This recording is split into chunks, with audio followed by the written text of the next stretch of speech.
Hey folks, back in Toronto. It's Thursday, October 6th, 2022, 5:45 p.m. It's 68 Fahrenheit, 20 degrees Celsius. And right now I'm on Bloor Street East. I'm going to walk some neighborhoods and places I've never explored before, so we'll get to see it for the first time. Part of me doing these live streams is getting an insight knowledge to when I walk these neighborhoods in the future and make my pre-recorded videos, they get even better.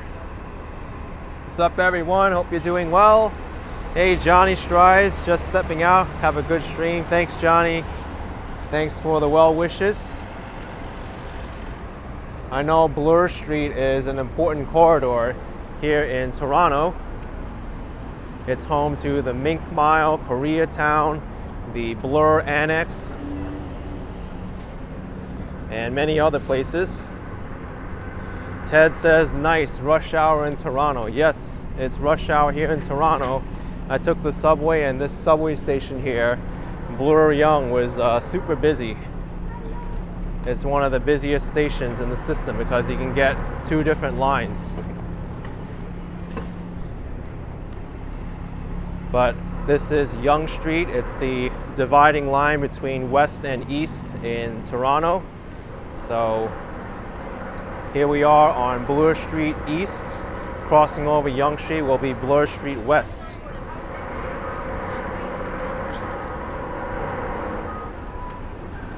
Tons of construction going on Yonge Street.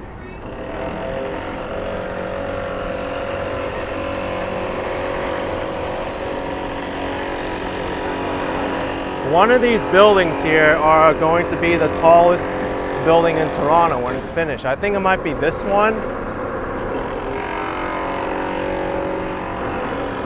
That might be eventually be the tallest building. I remember Johnny talking about it. Mike Landry, thank you for $5. Did it take long to get back into Canada yesterday? No, it took less than 15 minutes. They didn't give me any issue at customs. Oh, Tom says the other side. This one's going to be the tallest building.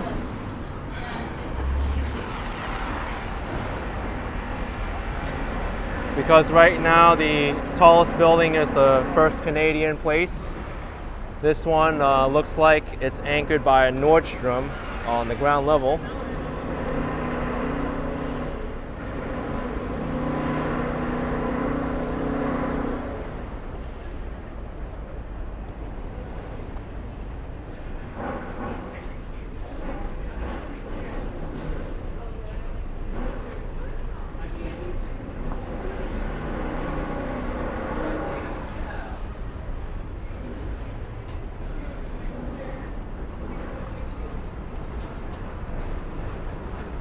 So I believe this section of Bloor Street is known as the Mink Mile.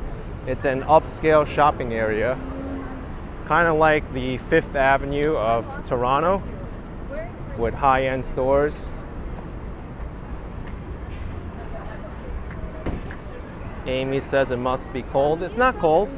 68 Fahrenheit, 20 Celsius. Don't even need a jacket right now. Basically room temperature. I mean, there might be a slight breeze every now and then, so you might want a windbreaker, but other than that, I don't think you need much else.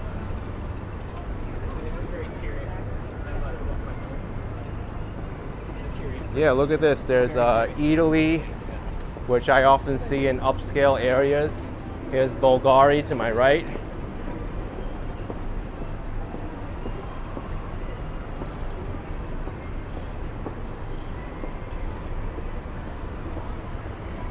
Dolly Girl Swin says this is the best area of Toronto. Really? Well, I have to make that determination for myself. Let's walk through it. I'm actually surprised it took me this long to walk through like the busy shopping area of Toronto, the most well-known shopping district.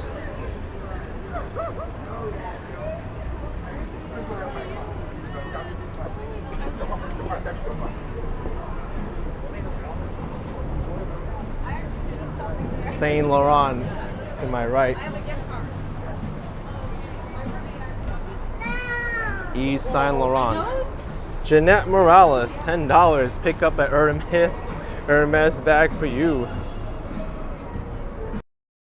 Thanks, Jeanette. Appreciate it.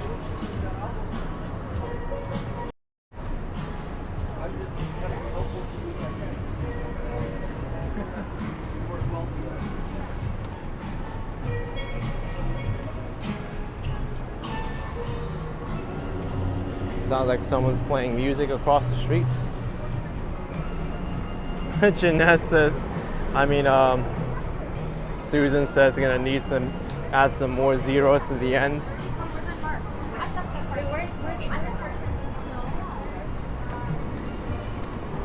The sun is coming right towards me right now, but I don't mind sun coming at me or not. I'll do the walk.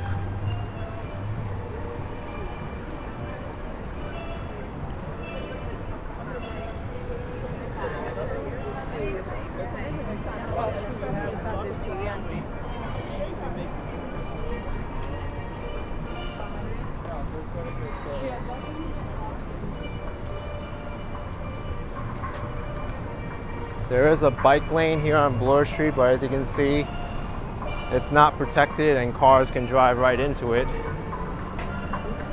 So it's not really too well implemented.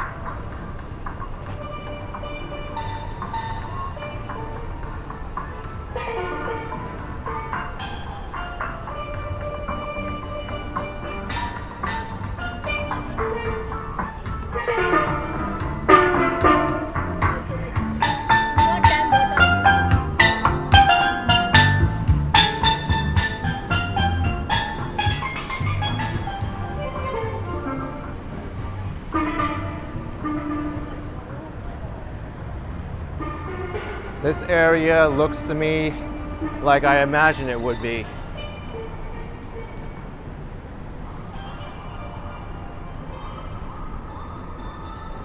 I don't really know too much about the Mink Mile, other than that it's an upscale shopping district. I don't even know if the distance is accurate. Is the Mink Mile really a mile long or what?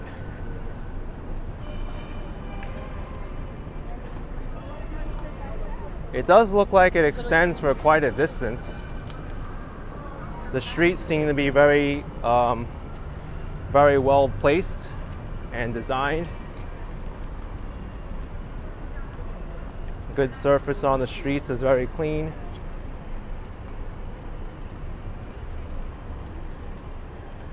Oh, Bonnie says the mile is just a name. Okay.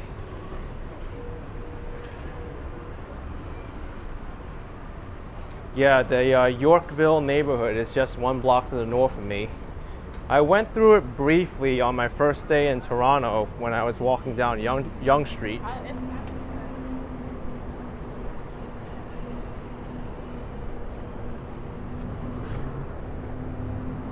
We got Dolce & Gabbana and Dior and Prada across the street. Many of these brands I'm familiar with.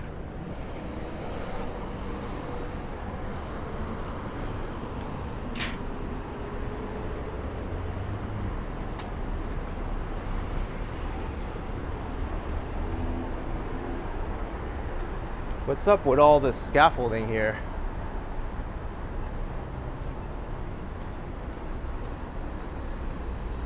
Brooks Brothers, we've moved.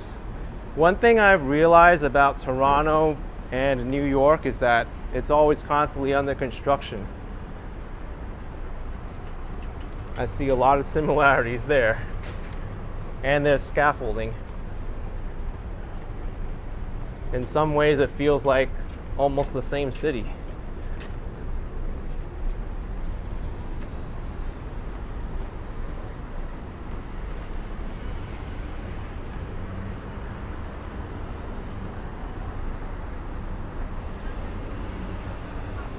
Hey, look, it's Gucky. That's Gucci for all you people who want to pronounce it correctly. But Gucky for the people who don't know how to pronounce it.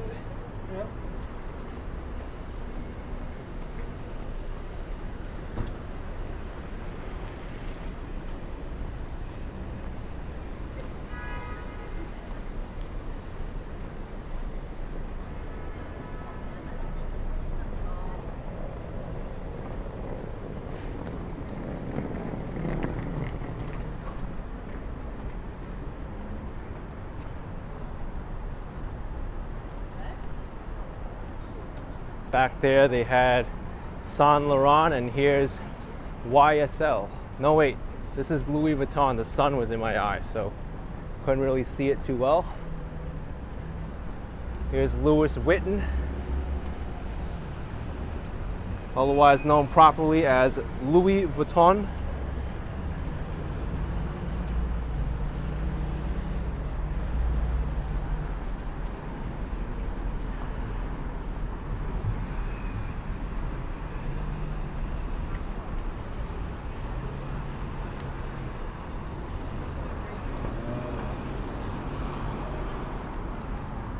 Little bit strange to be seeing this Church of the Redeemer here standing by itself among all these high-rise buildings. It feels like a real estate holdout. Thank you, Marge, for a cup of Timmy's and a cruller. Thank you, Marge, for the $5 super chat. Appreciate it very much. Louis Vuitton behind me.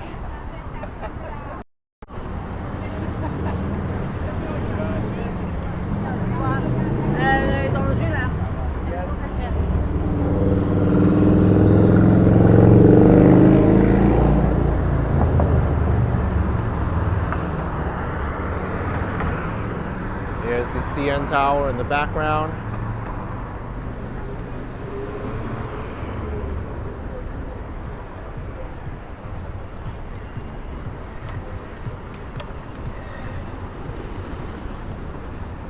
Bernard says you can't stress this enough, the way I pronounce certain brands make me laugh. Hey, I do it the wrong way and then the correct way.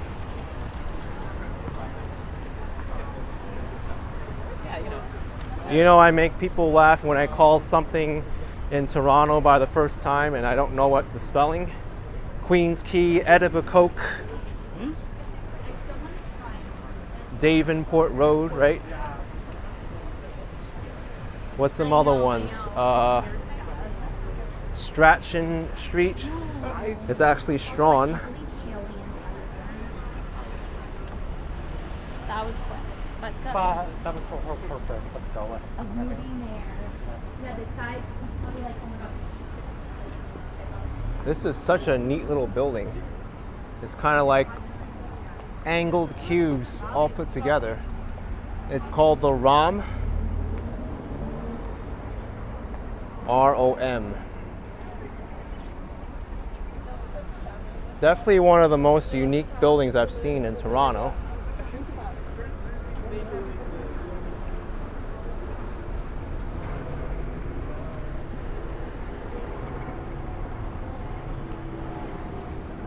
Royal Ontario Museum, that's what it's called. Now I've learned something.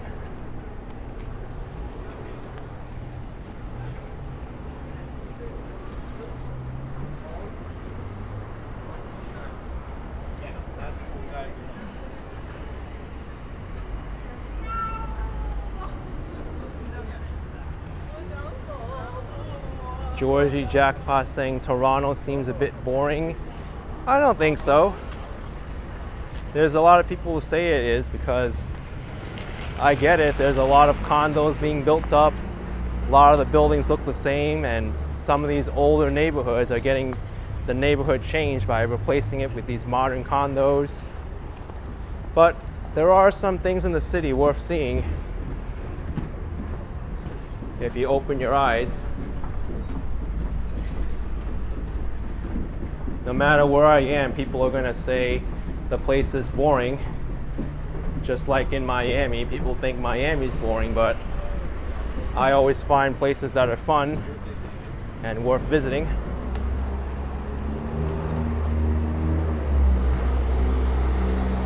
The Yorkville Royal Sonesta Hotel.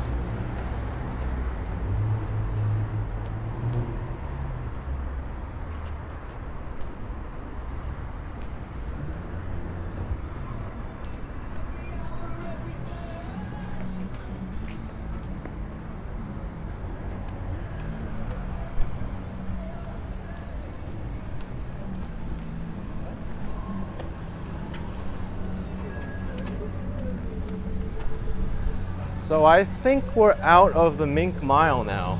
It looks like we've kind of dropped out from that luxury street as we pass the ROM.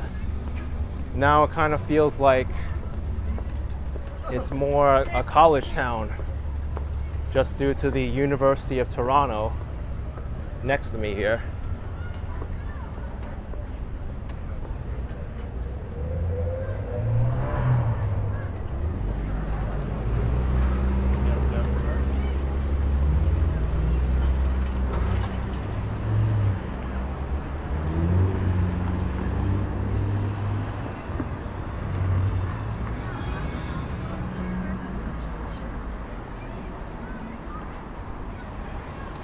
Of course, you cannot walk through Toronto and not see this brand here, the Tim Hortons.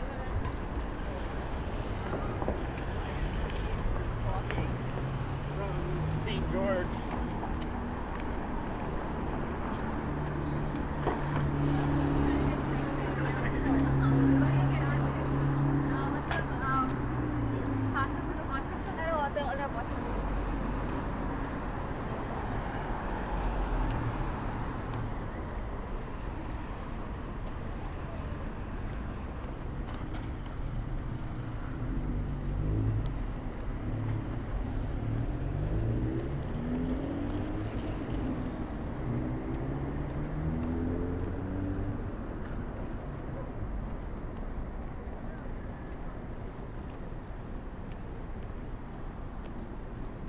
Oh, good to know, Alex. The University of Toronto has 3 different campuses, downtown Mississauga and Scarborough.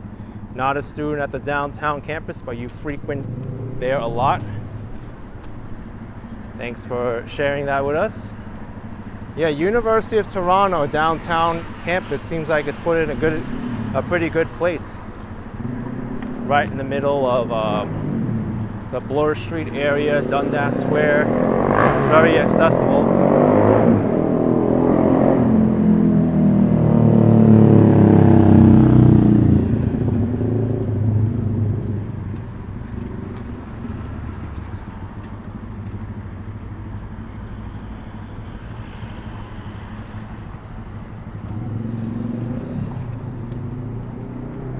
How much does parking cost on one of these parking meters?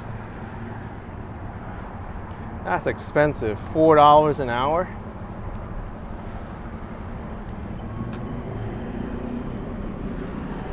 Little bit pricey there.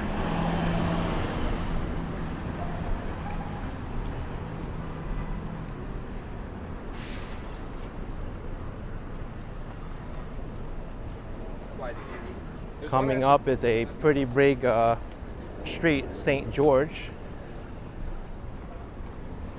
I think it's also the second busiest subway station in the TTC system.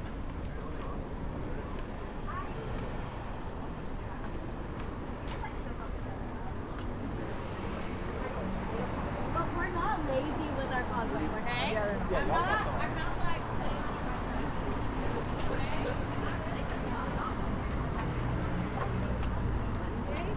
there's like a salad. Actually, let's check out the University of Toronto a little bit. There's the St. George subway station up there. You can tell it's a subway station because it says TTC on it. Thanks, I see Melanie, 279. Toronto's more comparable to Chicago than New York City. Yeah, I can see it in some ways. Thank you for the super chat.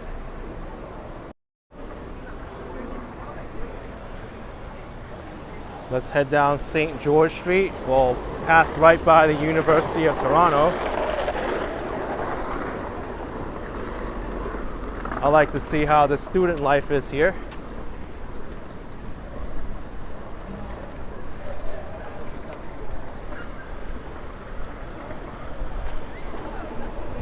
I like someone's caption of the University of Toronto.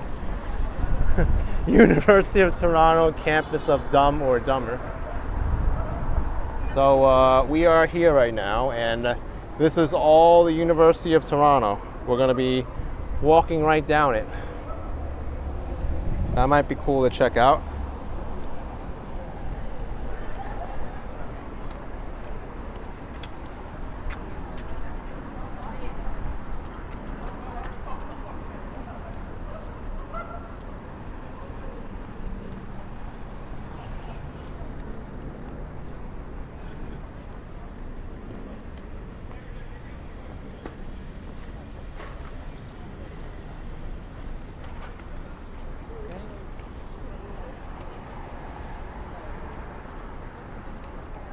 Yeah, and I see that expensive to park downtown.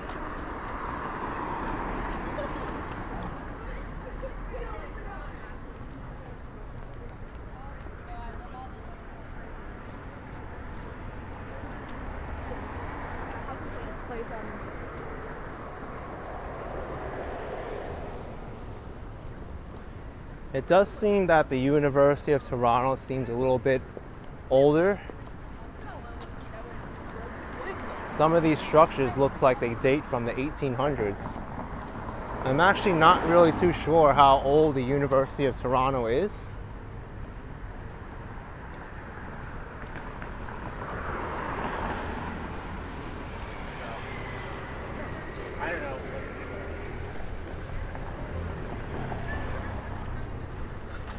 This is a very beautiful walk through these old homes.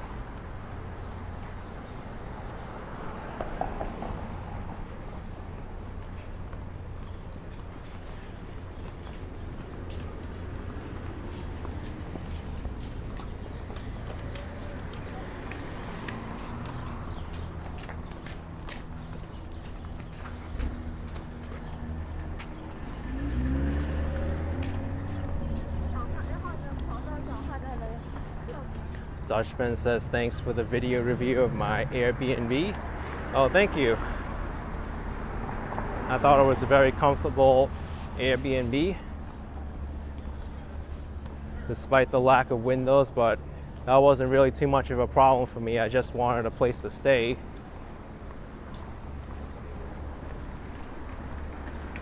And the price was reasonable as well.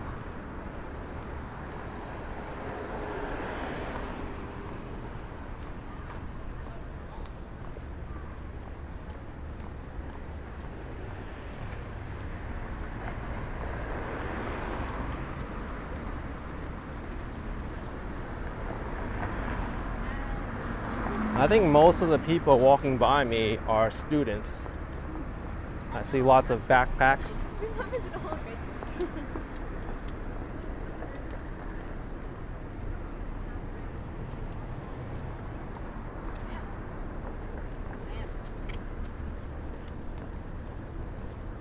When's a good time for me to make a left into the University of Toronto?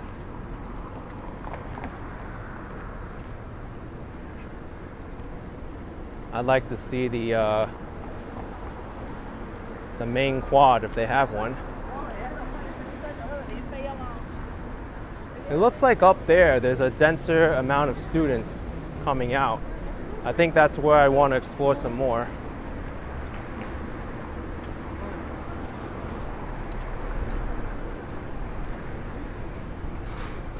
Yeah, it's definitely over there. Harvard Street and the next block down.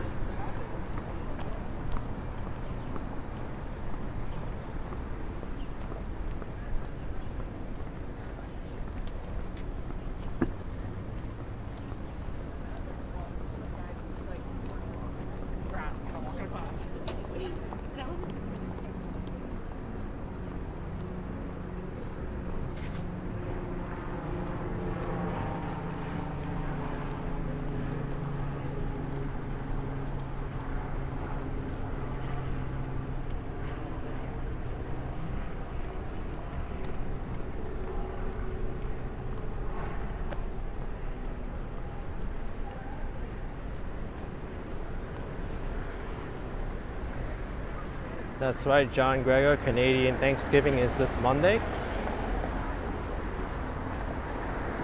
It will be a 3-day weekend for these people. Holiday weekend.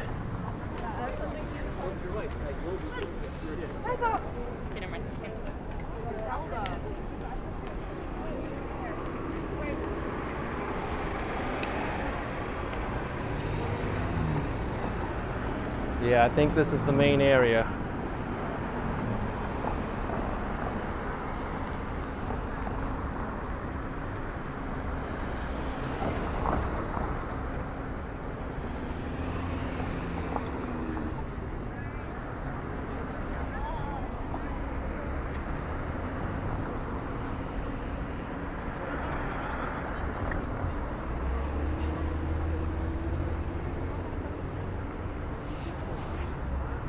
I think the next opening to my left, I'll take it. I guess that's where the quad is.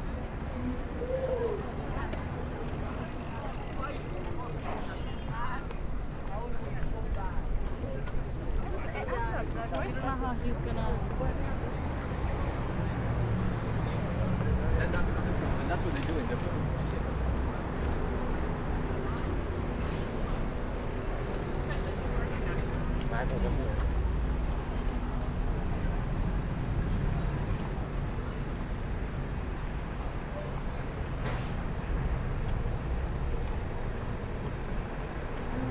I kind of feel like a student again, just walking down the street. It's kind of weird.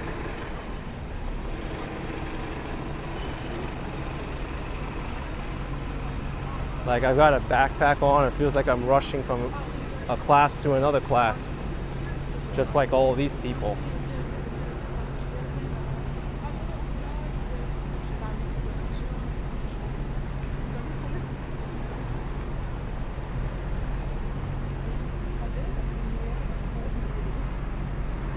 Oh, you know, this is a busy college area when there's food trucks parked right on the curb there.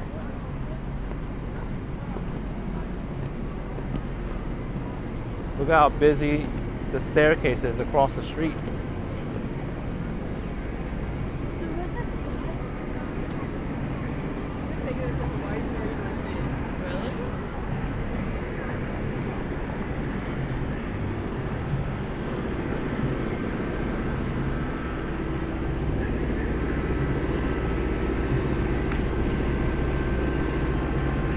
It actually looks like there's some kind of protest going on.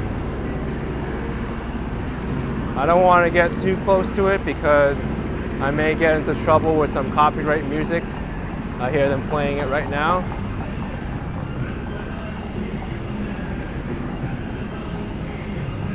This looks like they're advocating for women's lives.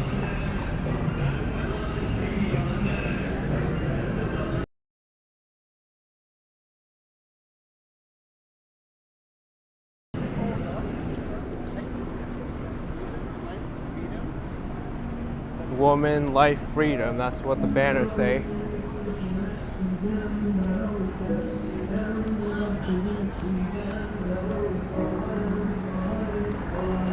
Why don't we take a walk through here and see what's going on?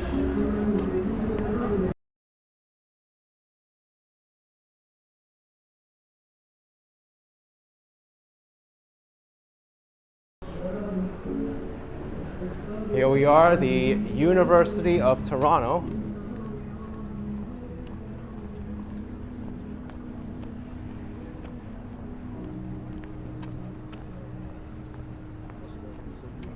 To the point where it wasn't even Pretty tranquil on this campus.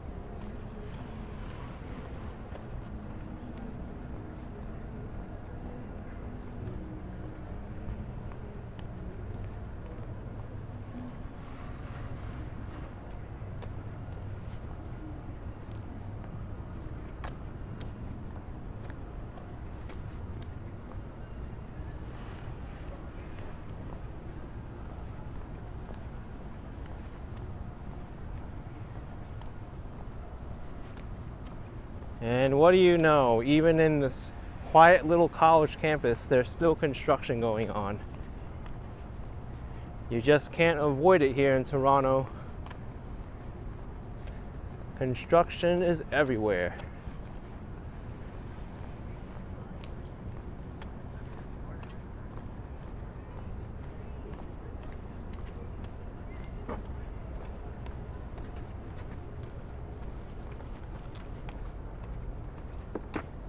Kind of looks like they're rebuilding the walkway to that building over there.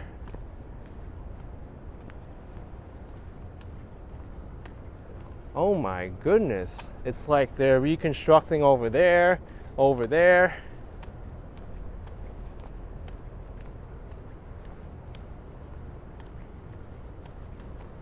This is a huge renovation project. I hope it doesn't last too long for these people that need to work and study here. This looks horrible right now. This is the landmark project, the University of Toronto's boldest open space revitalization project in the past 100 years. Thank you for your patience during this transition. Exciting transformation is in progress. Oh my goodness. Let's take a look. Holy smokes. Is the whole campus under construction? Wow.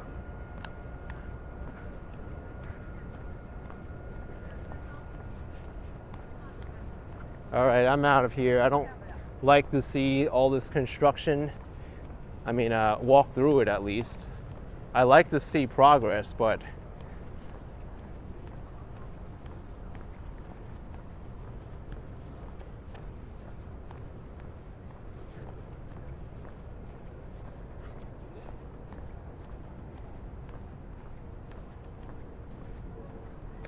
really, Thunderbird, that's a huge project. Underground indoor field and parking garage being constructed under the field. What a huge project. Let's go back to St. George Street to the right. Yeah, I should visit the Casa Loma too. I went to the Kensington Market already. I thought that was a cool area. Why is there something wrong? Has a little bit of a bohemian vibe, kind of like hip nature. The Kensington Market.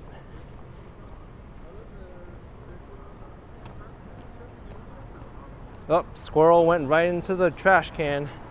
I see Melanie 279. That area used to be all grass. I could tell. That area was all grass before. Where's that squirrel in the trash can?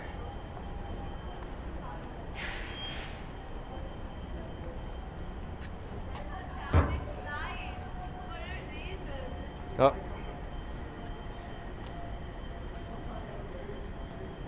There you are.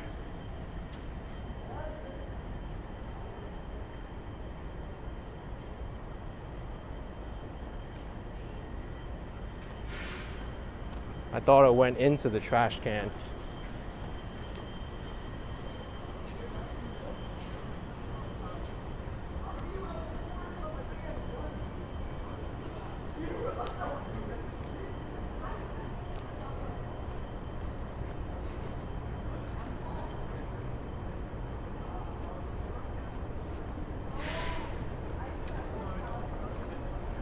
P says it's a very dark squirrel. That's the species over here in Toronto. They're not the eastern gray squirrels that I see mostly in the northeast United States.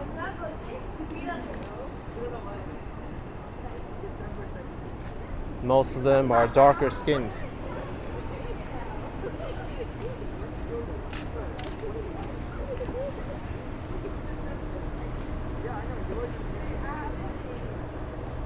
You actually see a lot of raccoons around here too, believe it or not.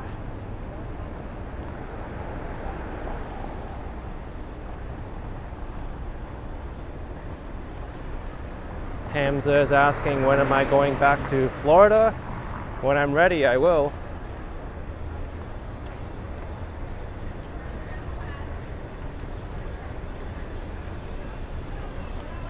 Bobby asked if I've been to Chinatown. I have.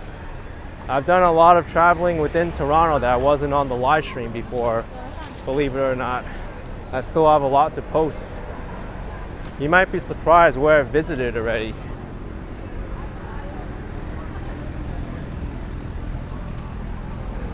Yeah, I really approve.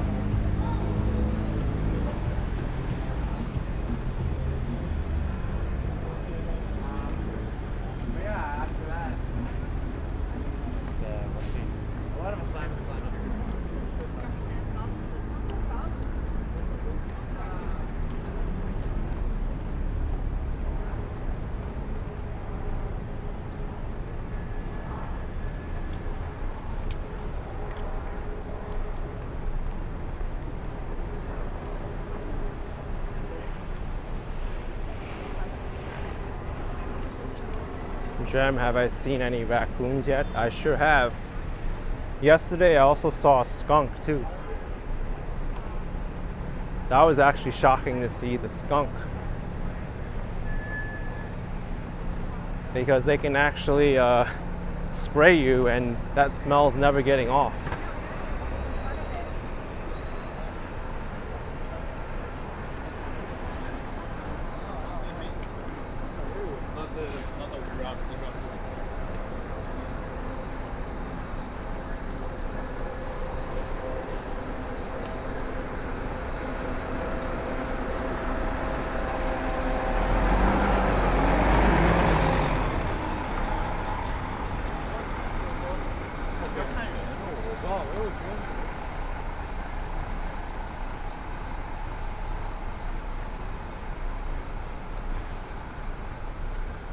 This looks like a historic house. There's a lot of plaques here. The Cumberland House. It's on the renovations too.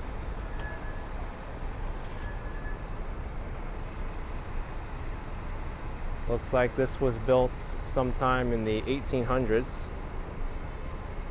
The Cumberland House. There's more information about it here. Completed in 1860.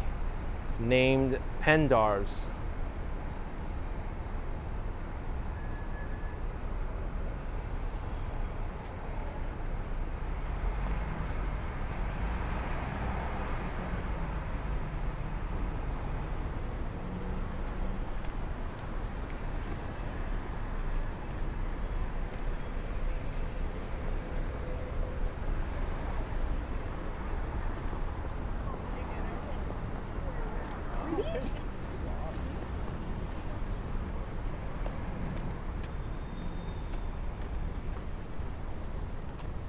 Bobby O'Brien enjoying the tour, headed there Saturday. Appreciate the pre-tour. Thanks, Bobby O'Brien. Really appreciate the support. Thank you very much. It's like a more like a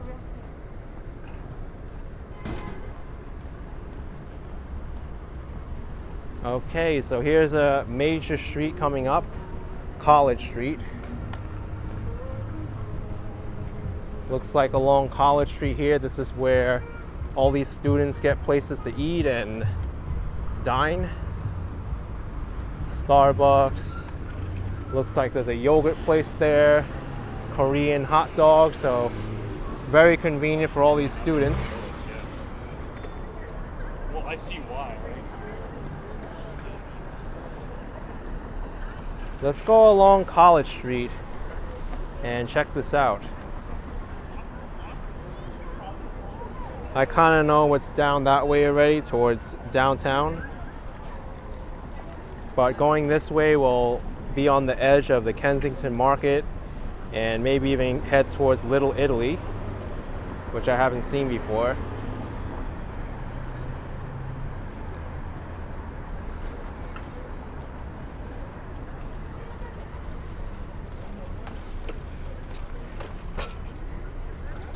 Right now they are working on the College Street streetcar, so that's why you see all this construction going on.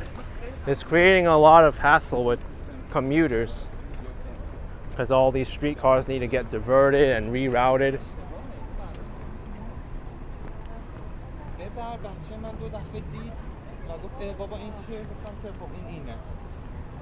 Tom says he does research for sure.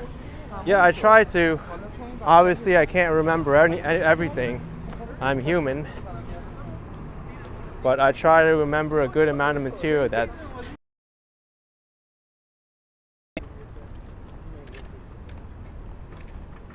What's up?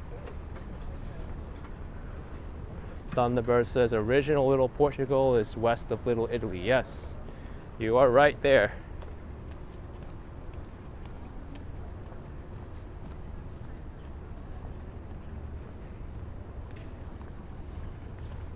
University of Toronto bookstore.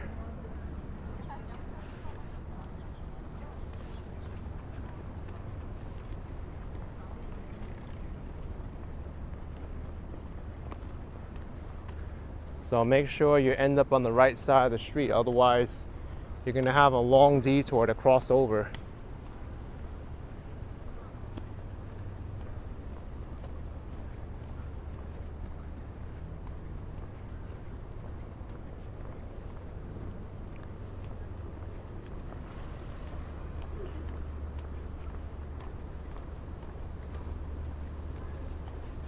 You know, that's not the first time I've heard that, Soshi. I hear that a lot. There's 2 seasons in Toronto, winter and construction.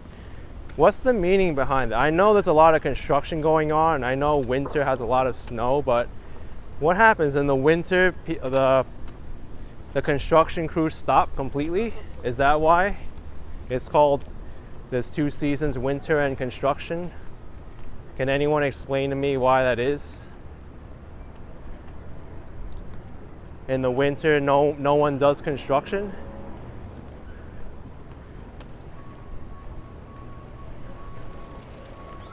Susan says yes. Okay.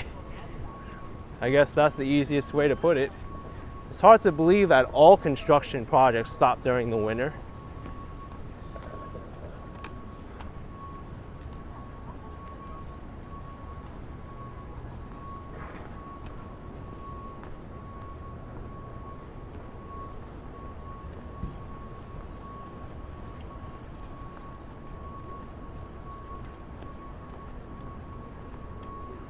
Andy says you've seen them working in the winter, but it's a joke. Okay.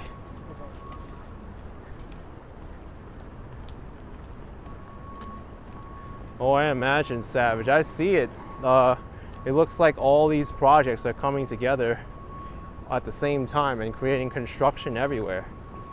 That's why the roads are in such bad shape, because there's constantly construction vehicles pounding on the pavement, and it's not worth it for the city to repair these because it'll just get beat up again. But whenever Toronto finishes constructing, it'll be a nice city. Just like New York, we have the same thing with New York. If New York ever finishes its construction, it'll be a nice city.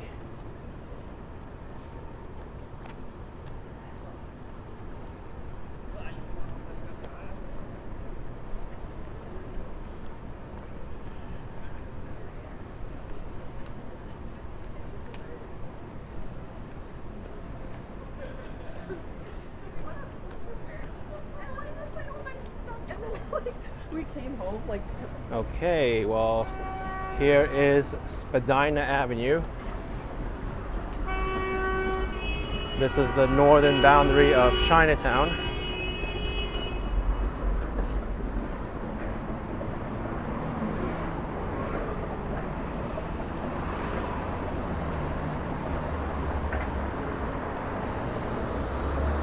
BK Home says, you're an excellent streamer. You're so professionally clear. Do you research on the areas and attractions that you're visiting? Very impressed with your professionalism. Thank you, BK Home. I try. I can't get everything perfect. I know in my latest video I released this morning, I incorrectly said that the building I was looking at was the Toronto City Hall, but it was actually the old location of the City Hall. So some people call me out on it, which is okay.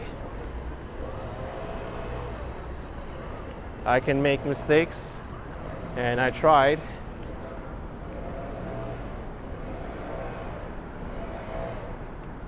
I wasn't totally incorrect because it was the City Hall at one point.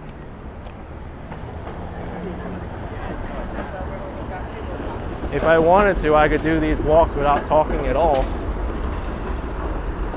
And then people don't have anything to say other than, talk, we like you better when you talk and blabber about nonsense. Yeah, it's because like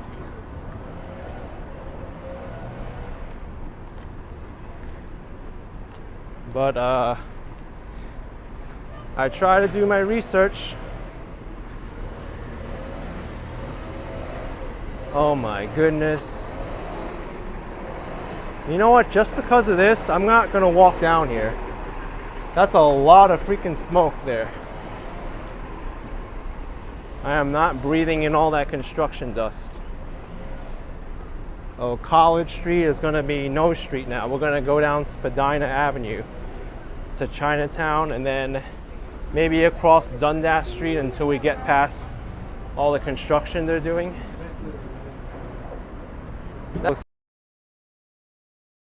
All that construction and everyone's walking by, the dust is blowing in people's faces.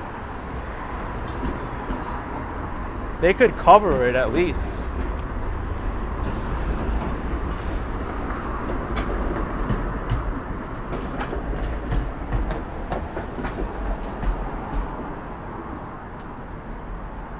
If I don't need to breathe it in, why should I, right? Susan Young says, I'll walk by your restaurant. Yes, I know which one it is.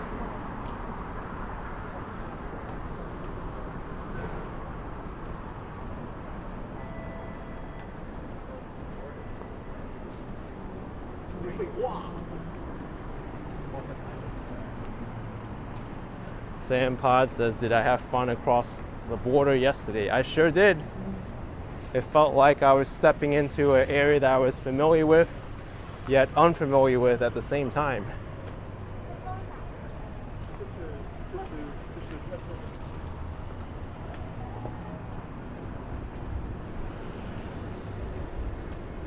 Blake 46 says Chinatown in the suburbs. That's why I rarely go downtown.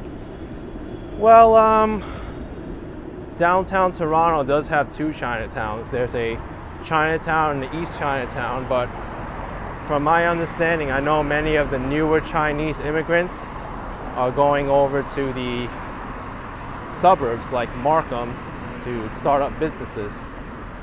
I actually went to Markham today and explored it. I thought it was a pretty nice area.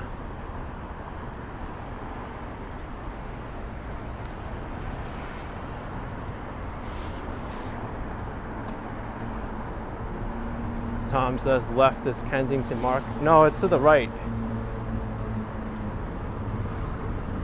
I've walked through Chinatown before. You're going to actually see it on my video that I'll be releasing. I don't know when.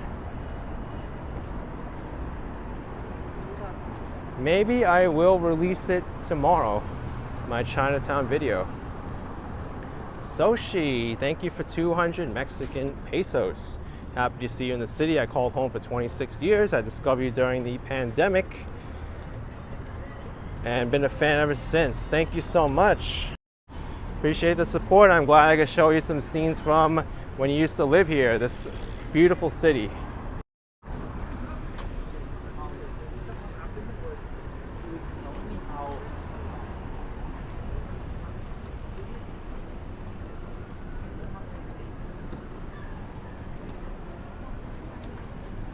Dolly Girl Twins, shame Spadina Chinatown's disappearing and so happy you went to Markham. Yeah, I see that happening to a lot of Chinatowns that I visit. The Manhattan Chinatown is getting smaller. Washington DC Chinatown was like 2 blocks long. This one I see many places closing. I know COVID had a big impact on this neighborhood. And I know the San Francisco Chinatown is rapidly disappearing as well. So not just this one, but I find that other Chinatowns are opening up in the cities, like within the suburbs, not in the downtown core anymore.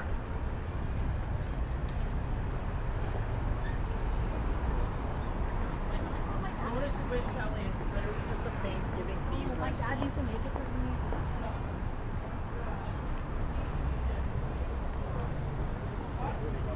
It's not been, it's never been. Let's go through the Kensington Market here on Baldwin Street. We'll make a right towards Augusta Avenue. I know many of you want to see the Kensington Market. We'll go to Augusta Avenue, make a right back to College Street, and hopefully we'll be past all that dust that they're trying to kick up. Savage K, I should check out Graffiti Alley right nearby. Much love. I should Savage K. I'm intrigued by Graffiti Alley. I know it's like just off of Queen Street. It's got a lot of artwork. It's really nice.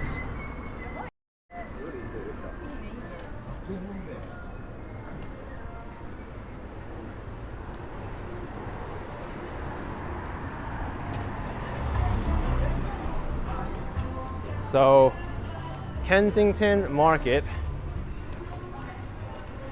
is an area where it's like very bohemian, hip. There's a lot of vintage stores. You'll see it. Modern Middle Eastern fare.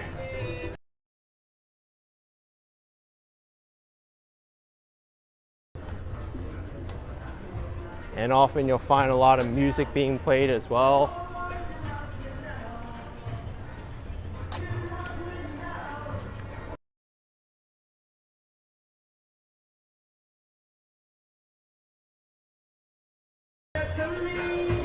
Yeah, Damaris Cologne. It does have a Wynwood type vibe if you want to compare it to Miami. This is, if you want to think of it that way. I've been to Wynwood many times.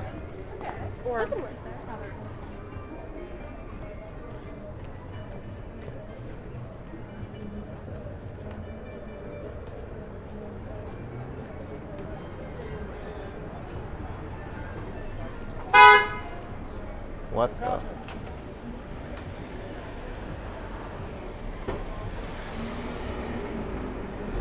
That's the problem with the Kensington Market.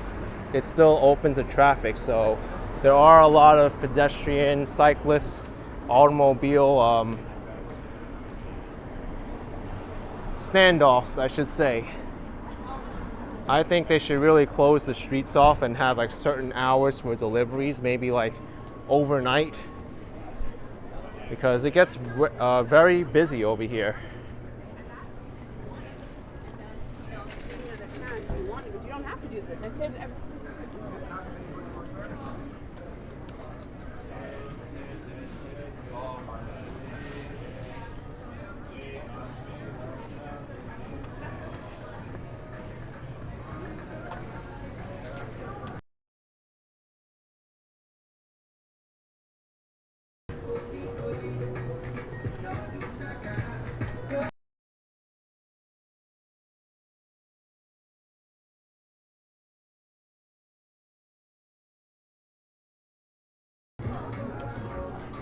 All right, here's Augusta Avenue.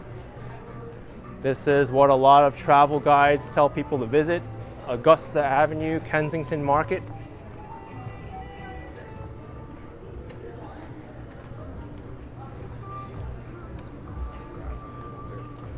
If you follow my Miami streams a lot, this is like Wynwood. In New York City, this might be considered like a Bushwick / Williamsburg. Maybe a East Village type of vibe. You may see the similarities.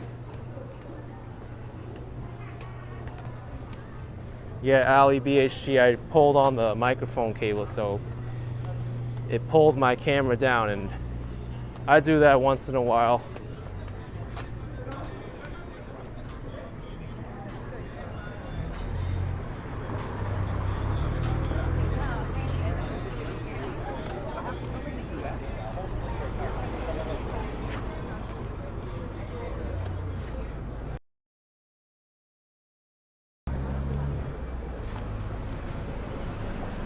Yeah, it's the produce market.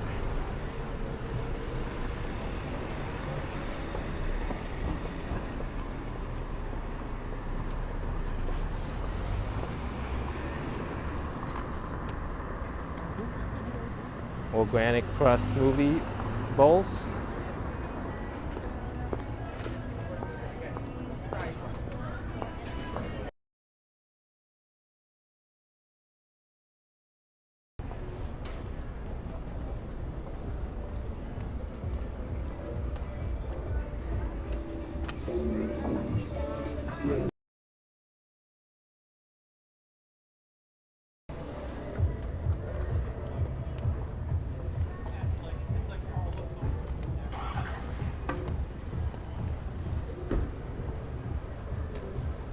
Wendy says, barefoot vlogger has been showing the aftermath of the hurricane on Florida's west coast.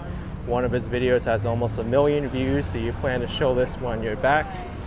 You know, barefoot vlogger has been doing a lot of great work right now in Southwest Florida, showing the aftermath of Hurricane Ian. And the cleanup is going to take a long time.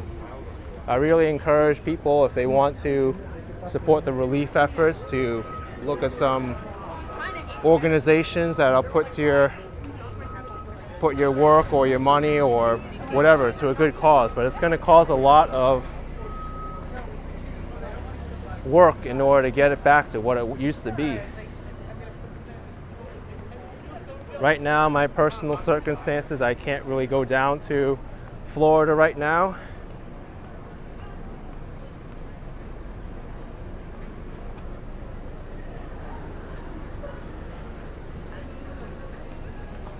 I know some people feel like I have an obligation to show Florida and to vlog about it, but that can be farther than the truth. I want to cover content that's meaningful for me, and right now I'm nowhere near Florida.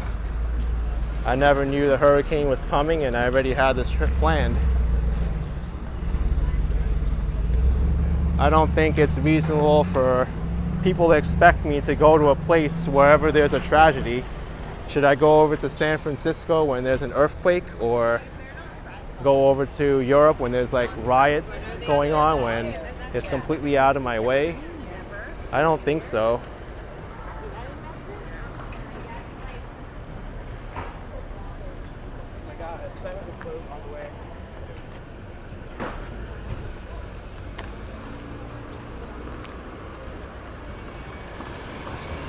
More construction and sidewalk, what do they call this? Re-cementing.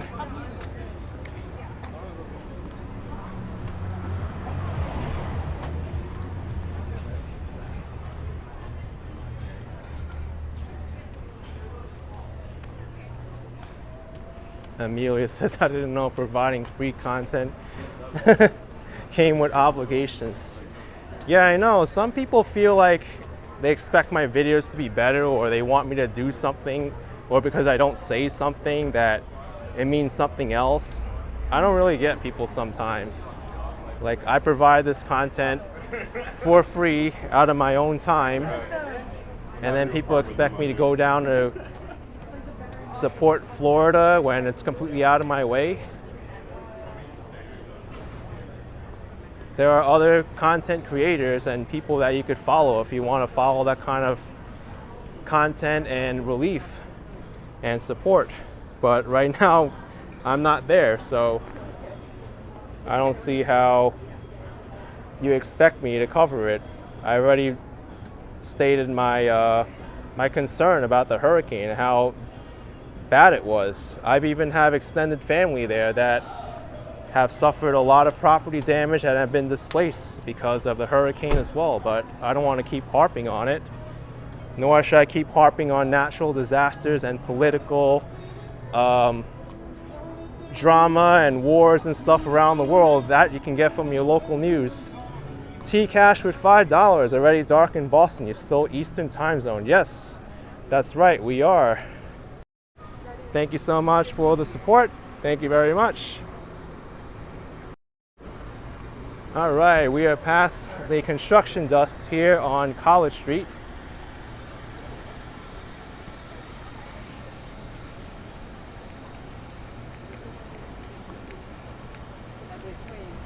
MK, I didn't hear about that, but I don't want to keep addressing tragedies either.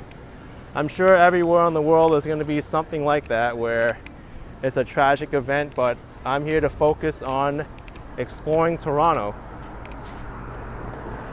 Thank you, C Medina 238, $5. Thank you for everything you do. Appreciate it, C Medina 238. Appreciate the support. Thank you very much.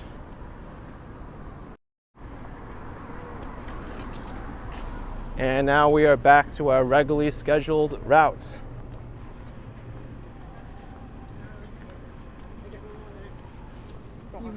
Chaxologist, harping about the tragedy is not your niche. It's not. You stick to your optimal niche. I want to promote positivity.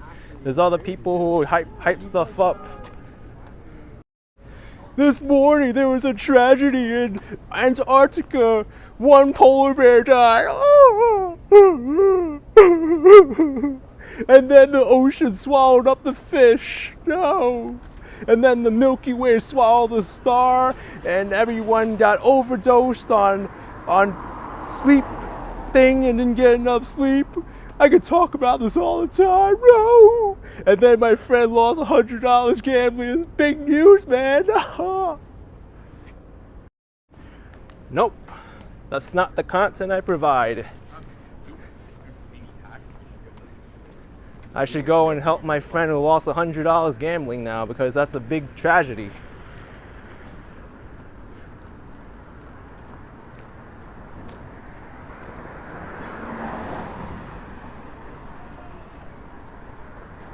Jem says I should try to do stand-up comedy. I mean, I try to make it funny. You can't have these streams be serious all the time, right?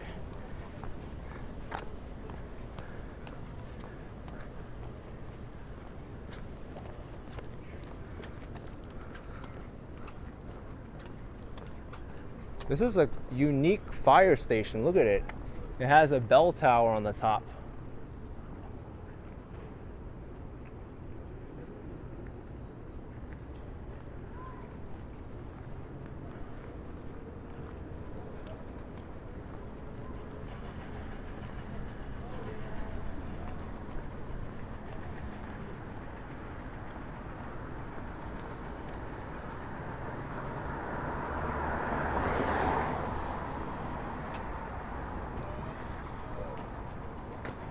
This is more than 100 years old, this fire station. That's awesome.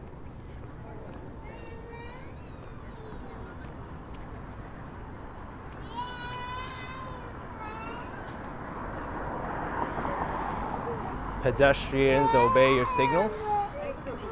JCD Creator 499, keep the great videos coming. Don't ever let the negative comments get to you. Appreciate JCD Creator.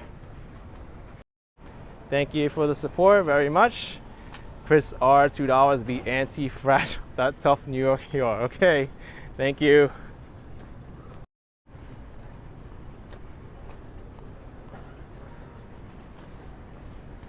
There's a lot to see here on College Street, I tell you.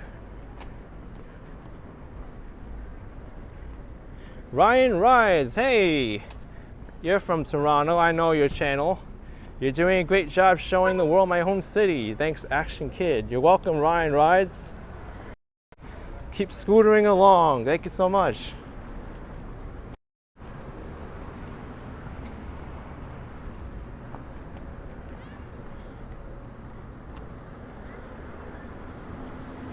So we're about to enter Little Italy in a little bit, maybe in another 2 blocks.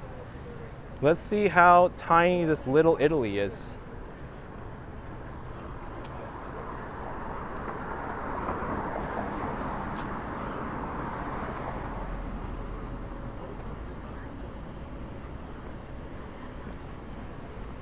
Once we get past Bathurst Street is Little Italy.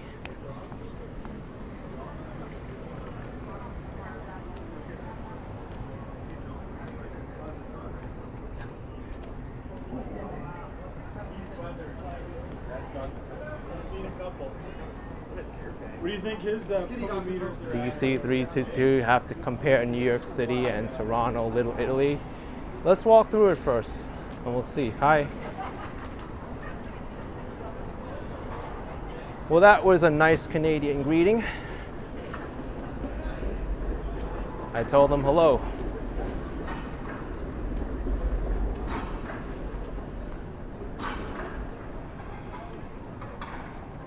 That's the first one I've gotten in Canada. Willie Stew says $2. Thank you so much, Willie Stew. Thank you for the support.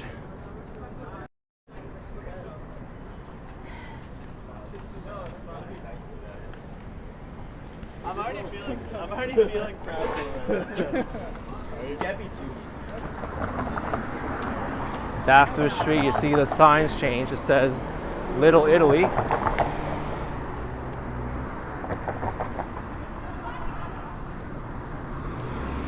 Yo.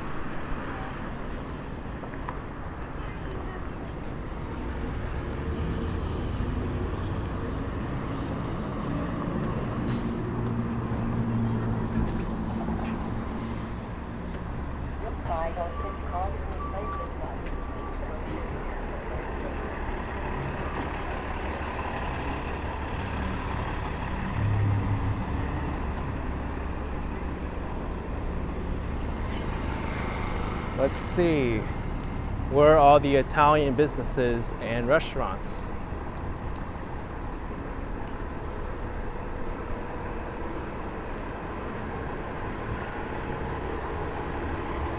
Here's a drugstore.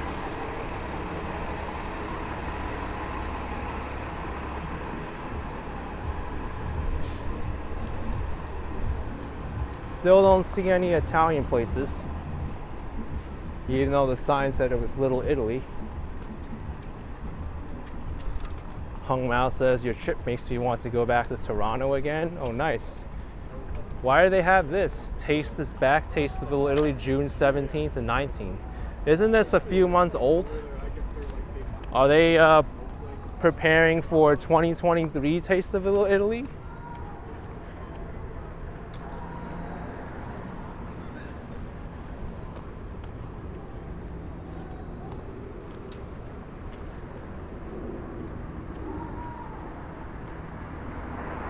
Well, there's shakes and lattes here.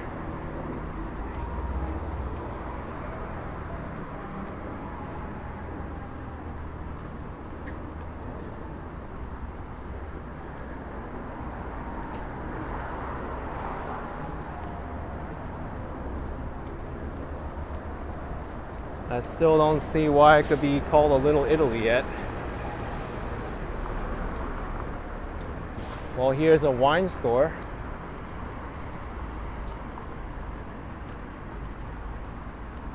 A pretty big wine store. This looks like a Mexican restaurant. Yeah, La Carnita Tequila. Is this an Italian restaurant? Toronto's best restaurants, but the top is in Chinese.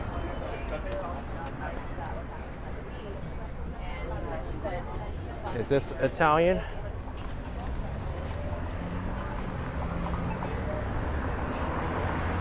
I don't know what this restaurant is. 505 College Street.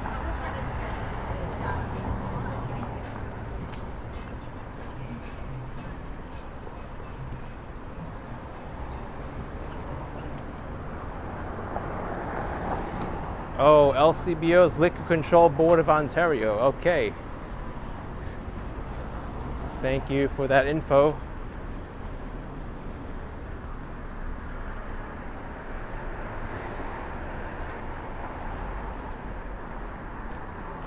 William says college west of Bathurst is like 30% Italian now. Well, we'll see what's left of it then. Feels like this Little Italy has been slowly getting smaller.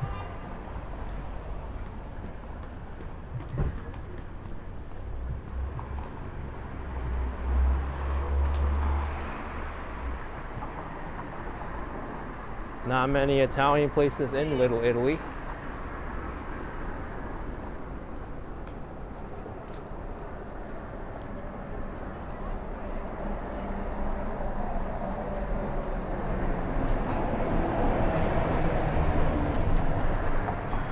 T-Cash, $5. When you're going to Quebec, hurry better hurry before it's buried in 6 feet of snow. T-Cash, thank you for the super chat. Quebec isn't in my travel plans right now, but maybe sometime in the future. Thank you for the support. Dog and tiger. Is this Italian? Let's see.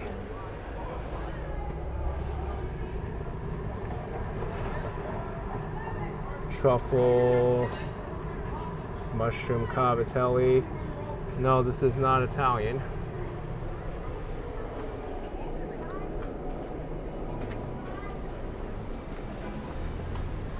Oh wait, that is Italian. Pasta, pizza, and steak, I guess.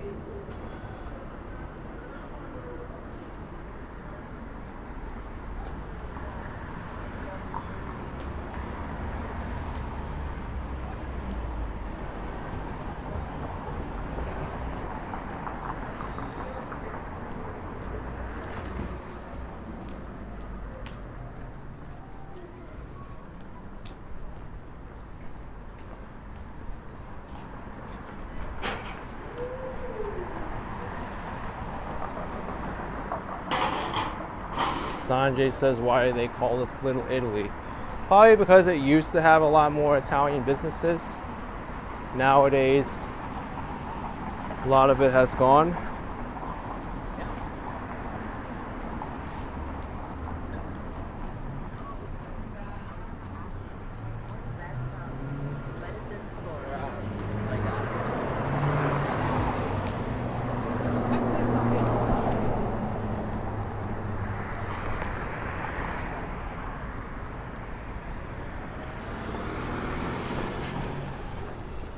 Man, this is such a busy intersection.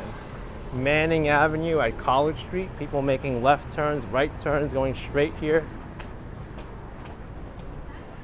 All right, it looks like it's getting more dense now with the restaurants. Maybe we'll find some more Italian places.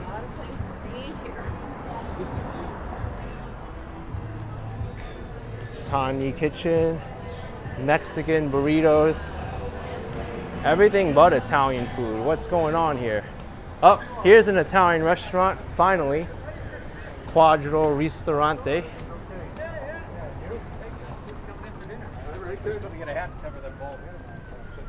Hello.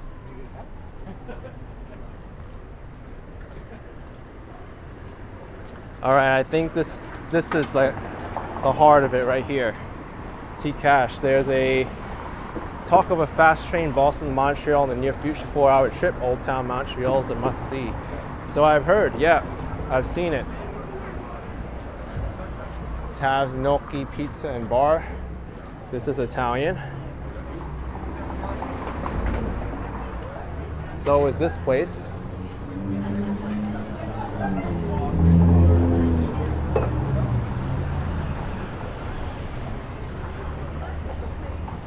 I can see Little Italy over here. I think that's Italian over there too. And it smells delicious.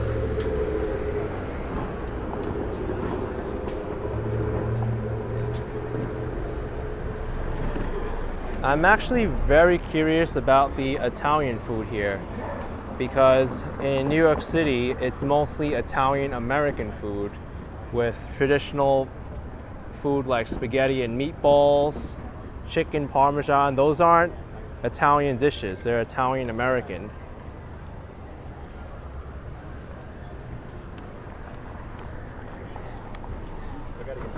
They were created mainly from the immigrants who arrived from Italy.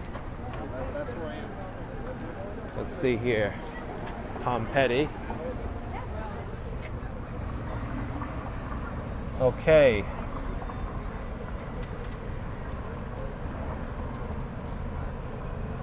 These are unique dishes, wow.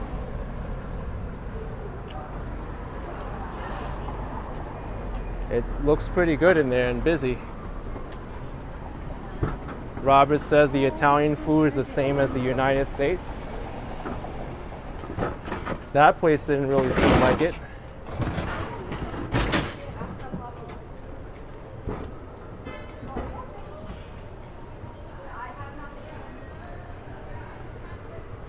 Let's see Danny's. This is another Italian restaurant.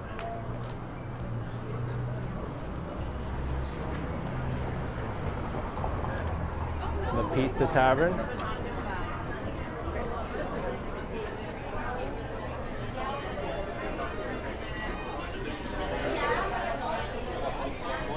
Say to me is the problem with that is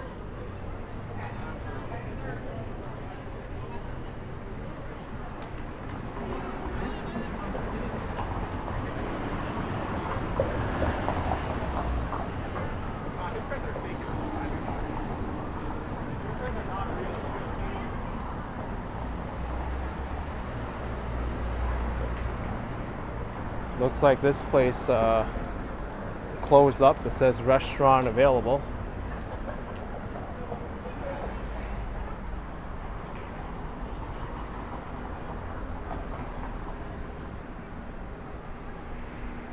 Yanru says, how many blocks is Little Italy? I'm not too sure myself. It does seem like it encompasses a pretty large area though, although College Street is the main stretch where there's the restaurants. It goes all the way from Osington Avenue to Bathurst Street.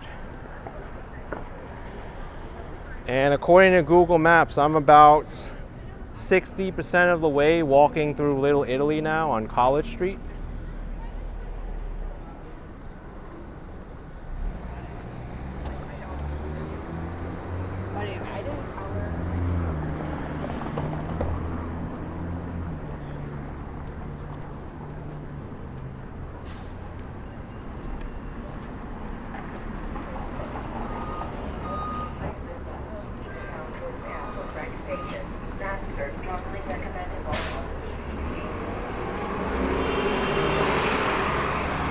What I've noticed is there's a lack of like Italian bakeries and pastry places.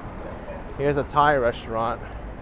I guess that might not be a thing here as much as Boston or New York. I don't see any Italian bakeries. So what they do is promoters like. Here's Middle Eastern and vegetarian foods.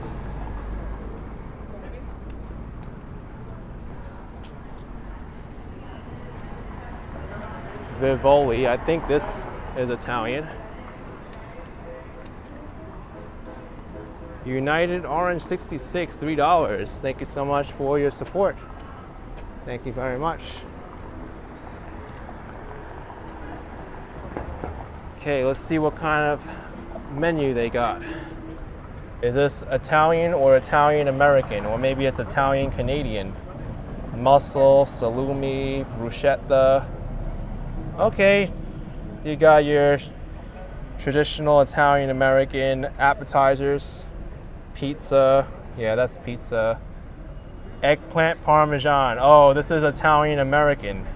I guess now it's Italian Canadian because they have it here. Penne Primavera, gnocchi, ravioli, penne alla vodka. Yep, it's all Italian American, not Italian.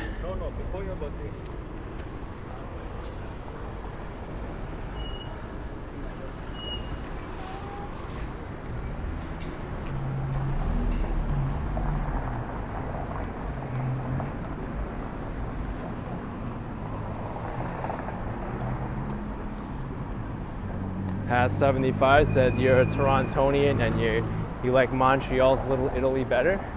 All right. Someone was saying that I passed the Italian bakeries on the north side of the street. I was looking over to my right, I couldn't find any. Unless I really did like pass a whole bunch of them.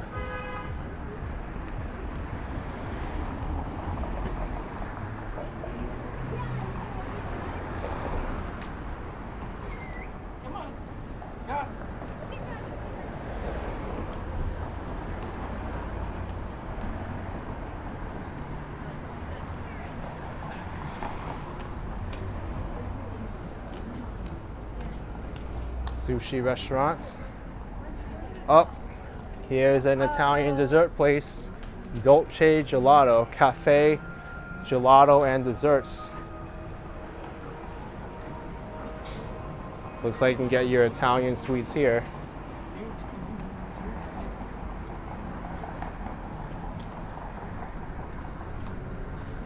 Thank you, John Ing, with $10. Appreciate it, John Ing. Thank you for the support.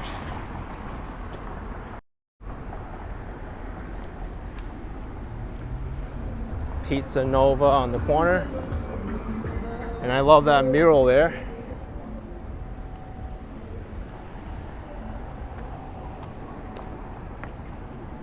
Sicilian Sidewalk Cafe. There's more Italian restaurants than I thought. But the border at Bathurst Street should be moved up a little bit more because It didn't really seem Italian until about like 5 or 6 blocks in after Bathurst Street.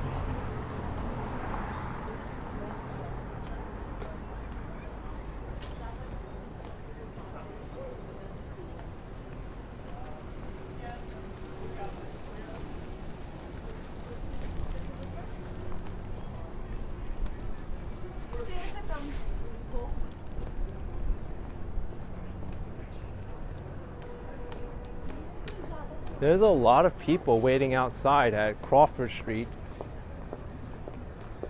I think that might be a club.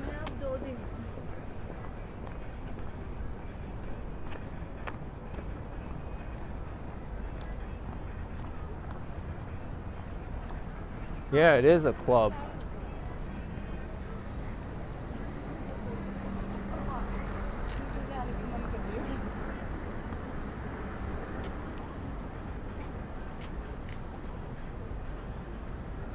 Pretty long line.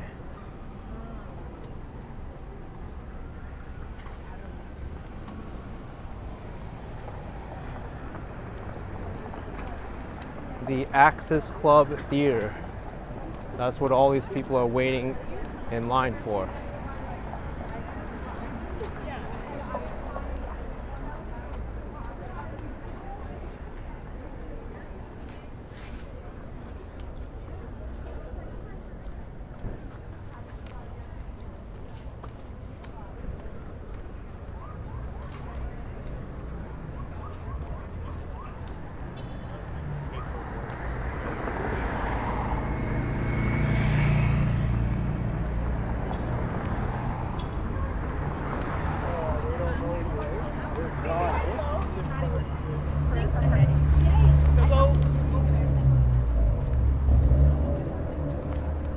I think that looks like an Italian restaurant across the street.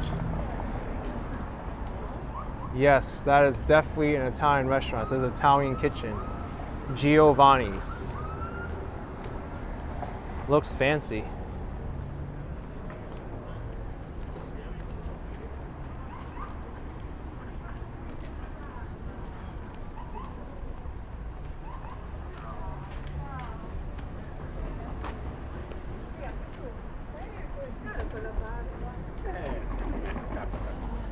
Senti, no, io ho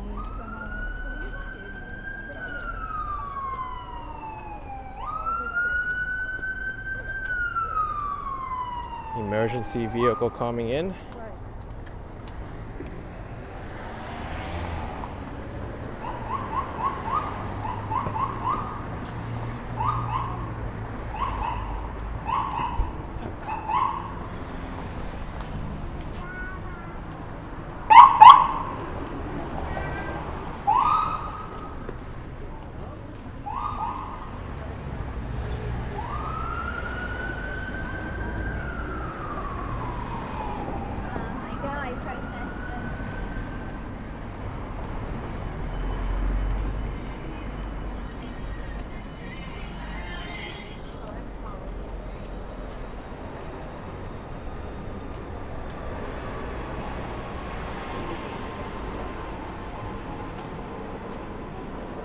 There's an Italian place, Regina Trattoria and Pizzeria.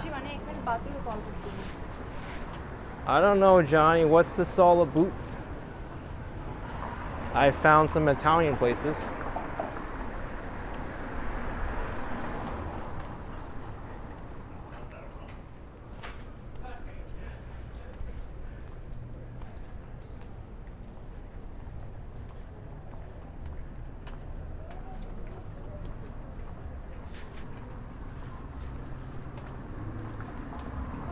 We're almost about to reach the border of Little Italy proper. In about another block at Osington Avenue.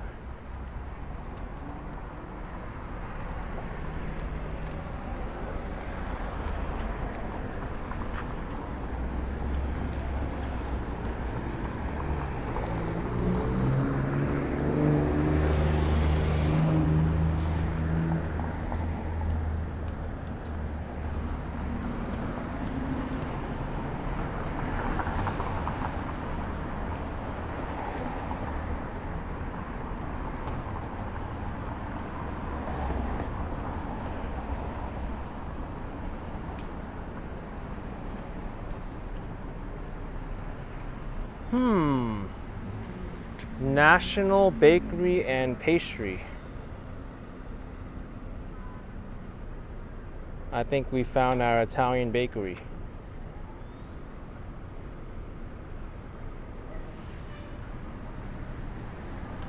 Although national can mean a lot of places, but I'm assuming that it's in Little Italy that it's an Italian bakery, but who knows? Savage Case says South on Osington is a must. Then we shall do it. Let's go to Osington Avenue.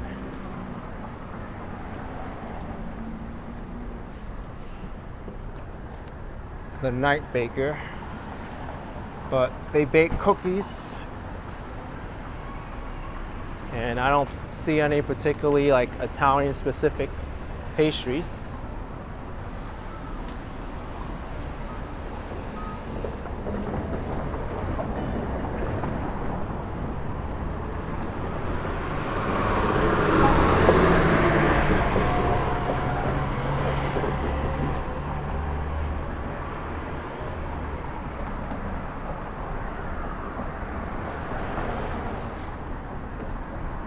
This part of Osington Avenue seems very residential.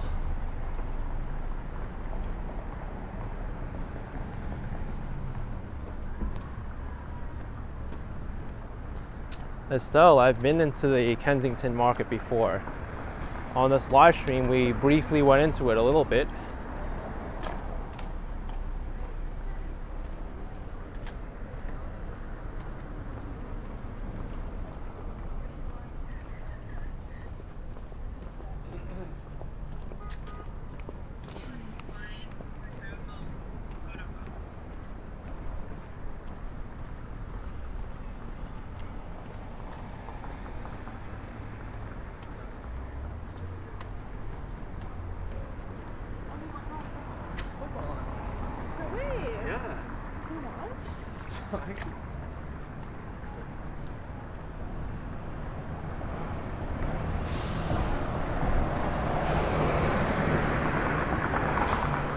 It feels like the city's not running streetcars on this street, but the buses instead. Maybe there's a detour going on.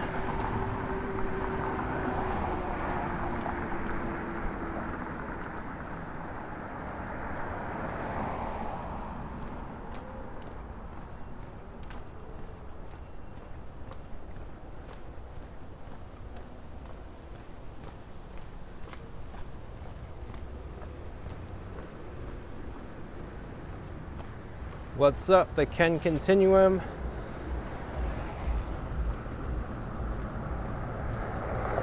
He's saying AK's in Little Italy, St. Clair Ave West has more old school Italian area called Corso Italia. All right. I finally got to see Little Italy. Although there aren't as many Italian places that I thought. It's still nice to see.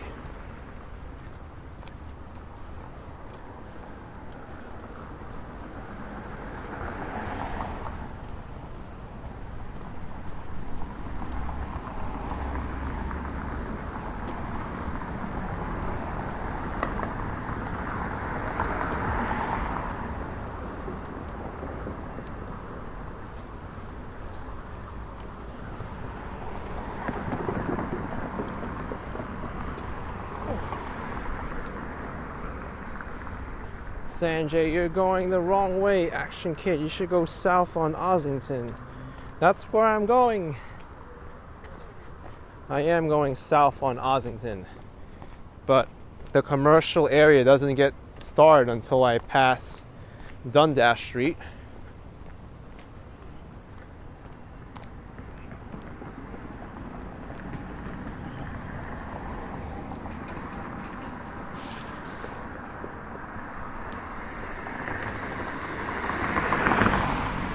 A lot of cool homes over here, though.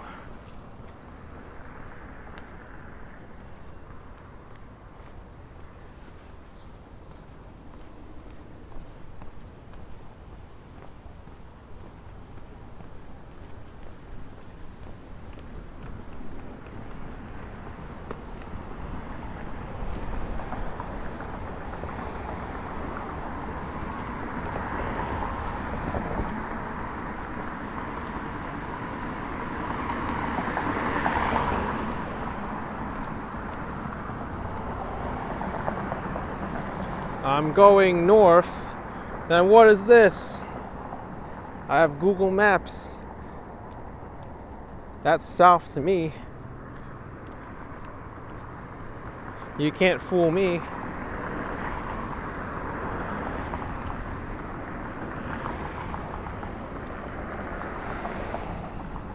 Unless Google Maps is lying to me and my direction instincts tell me that to the left on College Street was to the south.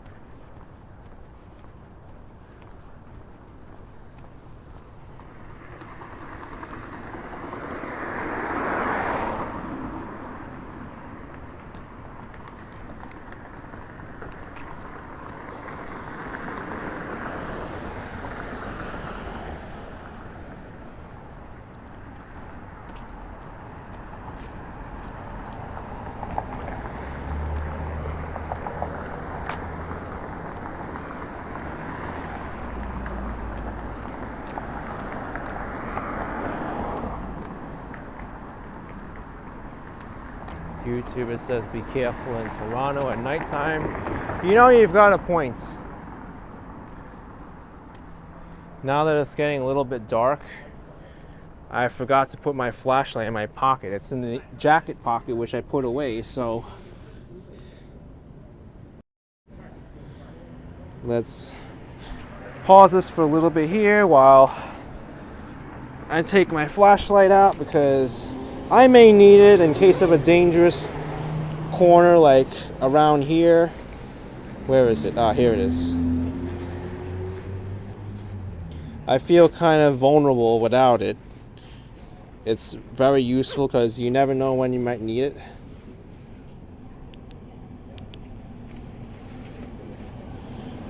As I say, everyone should have a flashlight if you don't have one already. It's one of the most practical things you could have, especially on dark streets like this when you don't know if there's a crazy driver that's gonna turn, not give you the right of way, and you expect a busy street, so this might be useful.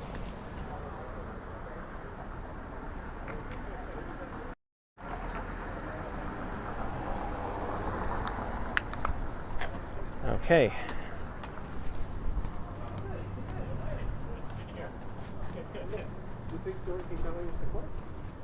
It's looking good. Yeah. Yeah? Okay, amazing. Great.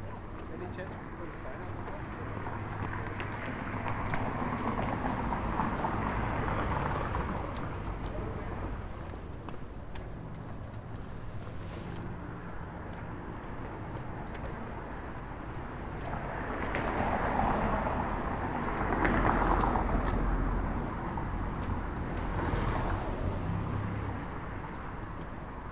I feel like they could make this street a little bit brighter. There's some patches of Osington Avenue that are a little bit dark.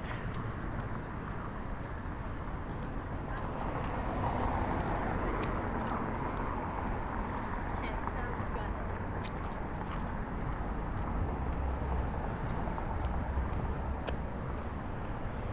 Hat 75 says these neighborhoods are safe. I've walked through these late at night tons. Yeah, you may think so, and then some irresponsible driver makes a left turn and says, "Oh, I didn't see you, you're too dark."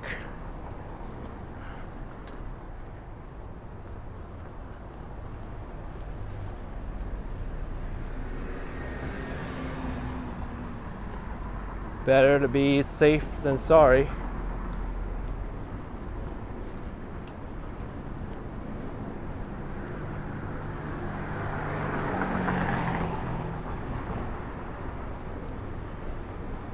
All right, here we are at Dundas Streets.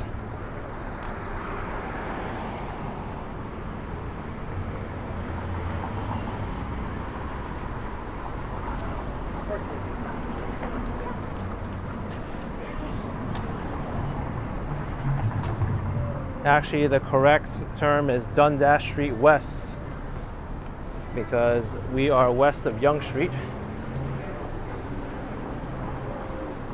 And Osington Avenue to the south of Dundas is supposed to be very lively. Because once I put in the cup, then I got the top.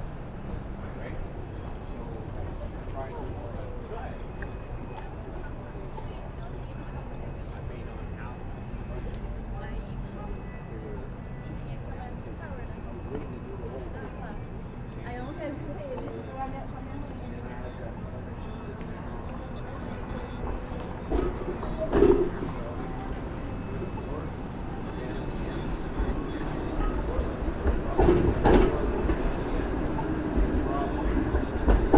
Neapolitan streetcar.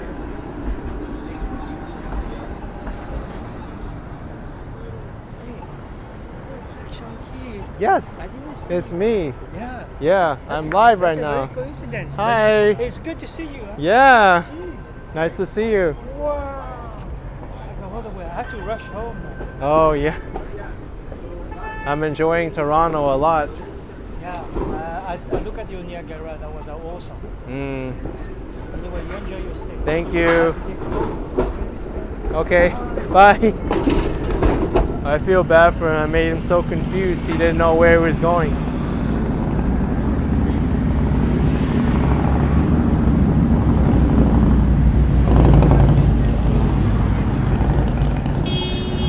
This looks like a troubling intersection. I'm gonna turn my flashlight on here. Dundas Street and Osington Avenue. Oh my gosh. Beep. Holy smokes, what an intersection.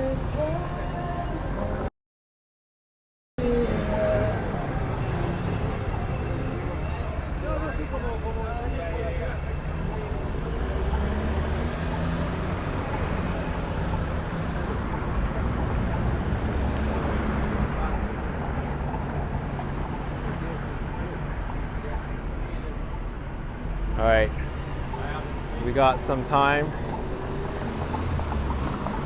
For you Torontonians watching out there, be careful of Osington Avenue and Dundas Street intersection. It is busy, and you got the streetcar tracks.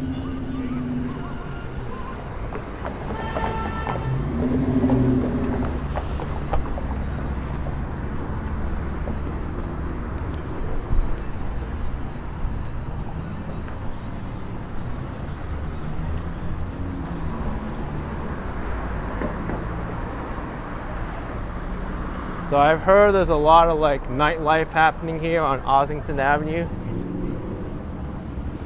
Definitely a lot happening, bars.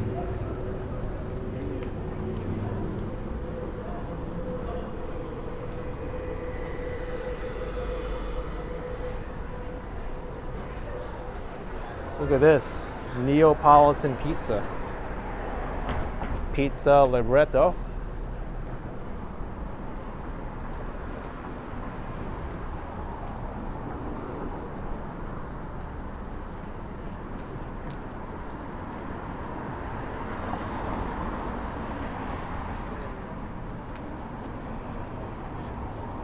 Yeah, people on the bikes do need to be careful of the streetcar tracks.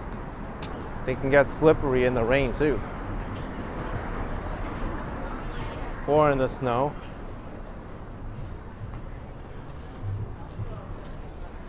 I know it's 21st century. It's to be expected. They don't expect me to be back in Toronto so soon from Niagara Falls.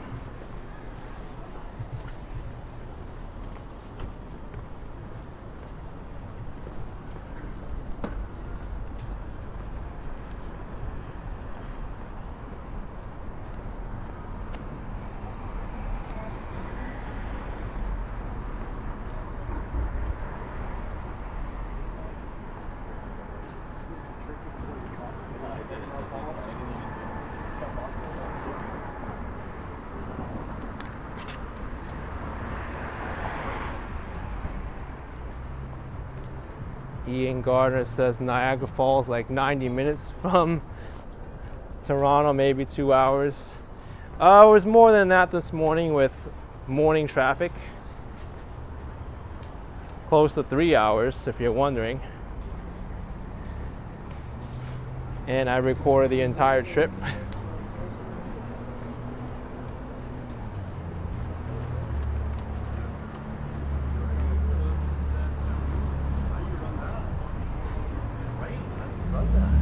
That's what I was so amazed at.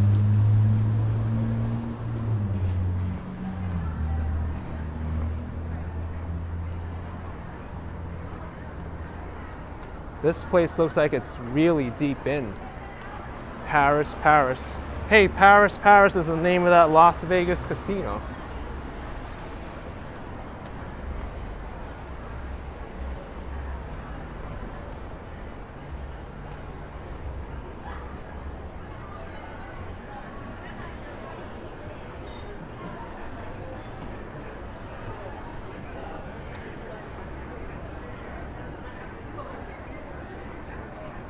pretty busy around here.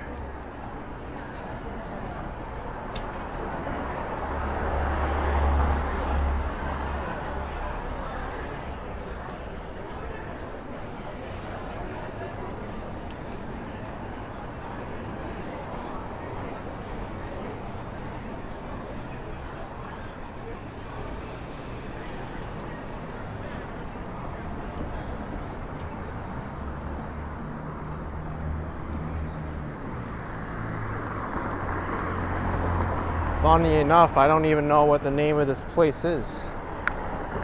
Unless this is it. Ria Vanny Golden Turtle. Yeah, I guess it is. Looks like a Chinese restaurant in there.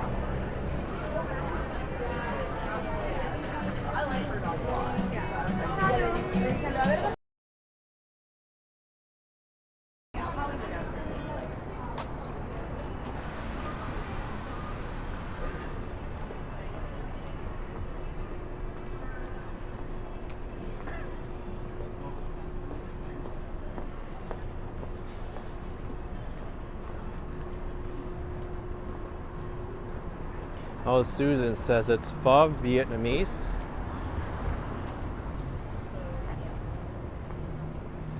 I saw Sing Tao on the outside. That's why I thought it was Chinese. Sing Tao is a Chinese beer.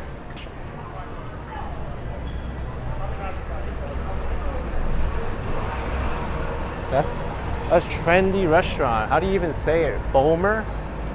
Bomber? And it has pictures of like rock stars on the walls.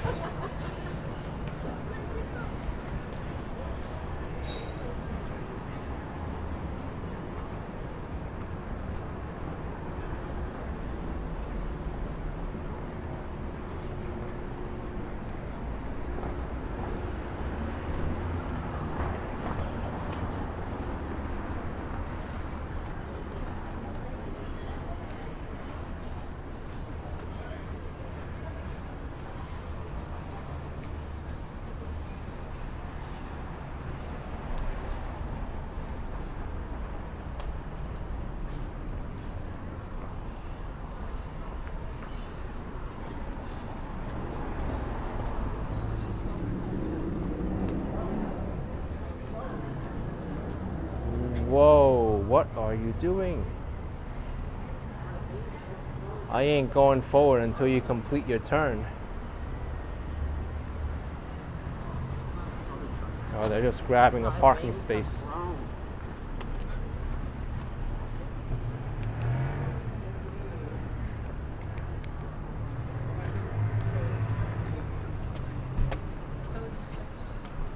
Here's another Vietnamese place. Pho Thien Tan. I've noticed a lot of Vietnamese places around.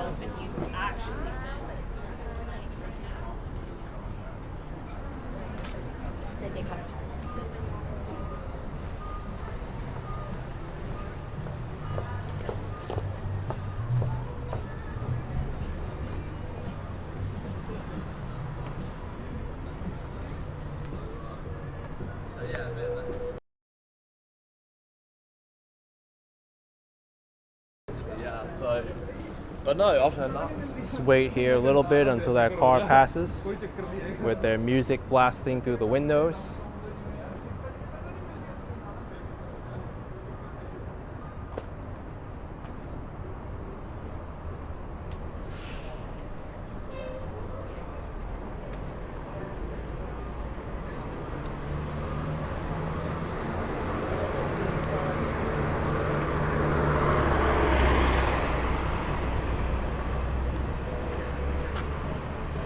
Really, William? Osington's the heart of the Vietnamese community downtown? That's pretty cool. I can't answer. I can't go to it.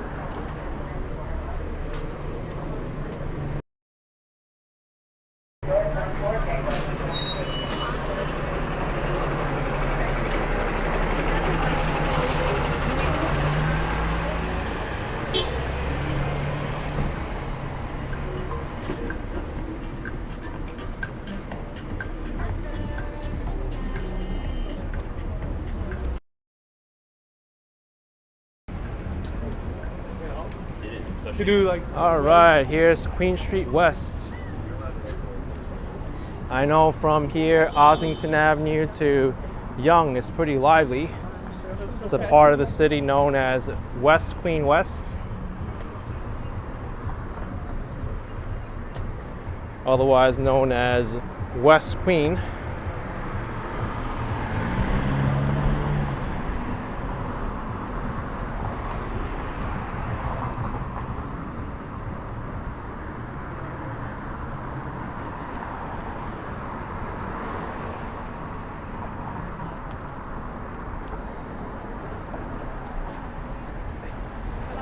How do you feel now? You see, even the street sign says I'm right. It's West Queen West. And then past Bathurst, it's West, it's just called Queen West. It gets so confusing because there's so many queens in Toronto. There's Queensway, West Queen West, Queen West, Queen Street West, Queen Street East, Queen's Quay. It's Queen for everything.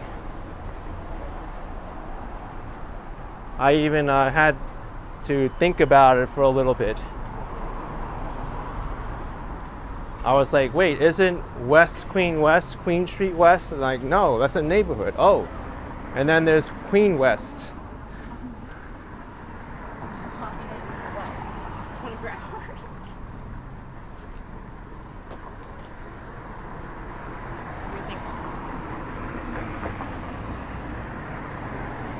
All right, flashlight needs to go on here.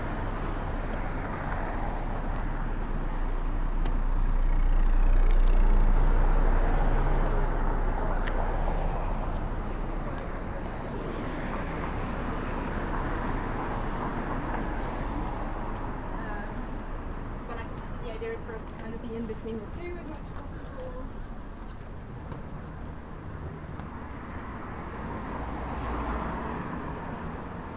Dwayne Wilder, how do you find your way around in Toronto without Google Maps? In Edmonton, most of the streets are avenues and numbered because I get to know a street grid very, very quickly. I told you, give me about a week and I'll probably know the street grid a little bit. Even though they're not numbered, I kind of have the hang of it now.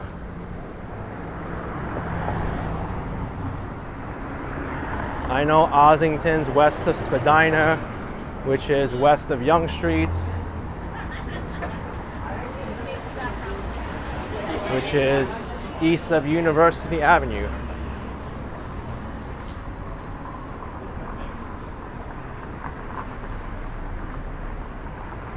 Boom, flashlight on. I'm crossing right now. Good, there was a driver that was about to make a left turn and had my flashlight on, made myself more visible there. Here's the Queen Street streetcar. Right now it's doing a short turn because they're doing some construction. It won't go all the way through the Parkdale and the Roncesvalles neighborhoods. For that, you got to take a bus.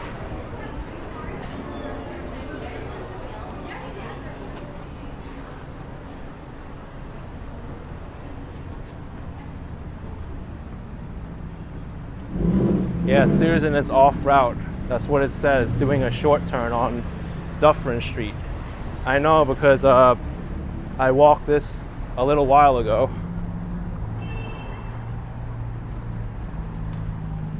Tom Kearney says this guy knows his stuff. I try.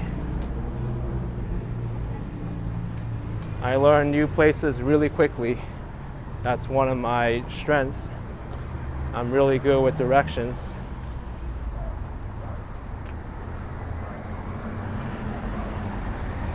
Flashlight.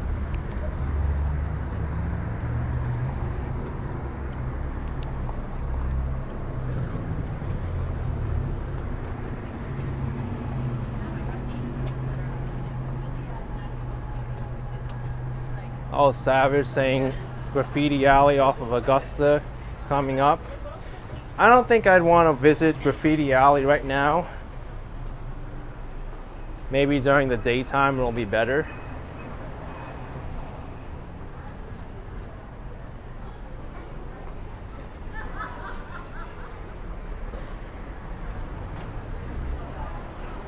I would assume right now it's not very lit.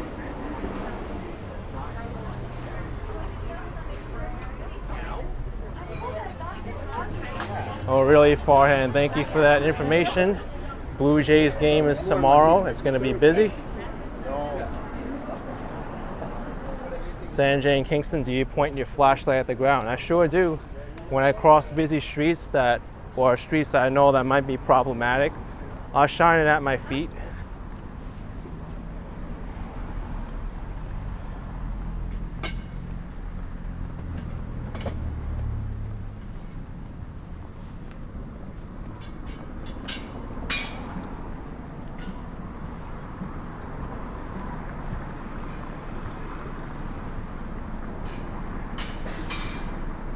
By the way, here's Trinity Bellwoods Park.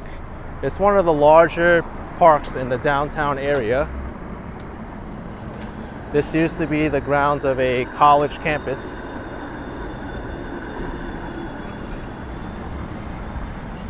And this is not pronounced Strachan Avenue, it's Strawn Avenue.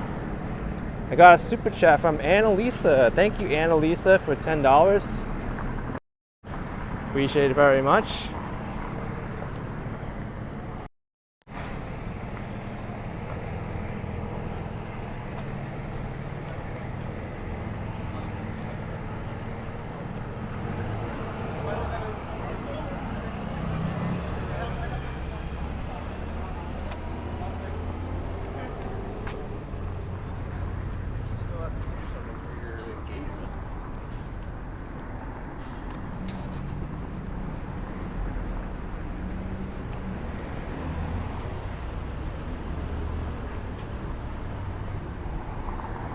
Oh, there's great fish and chips on the other side at Hookie's. I don't see that restaurant.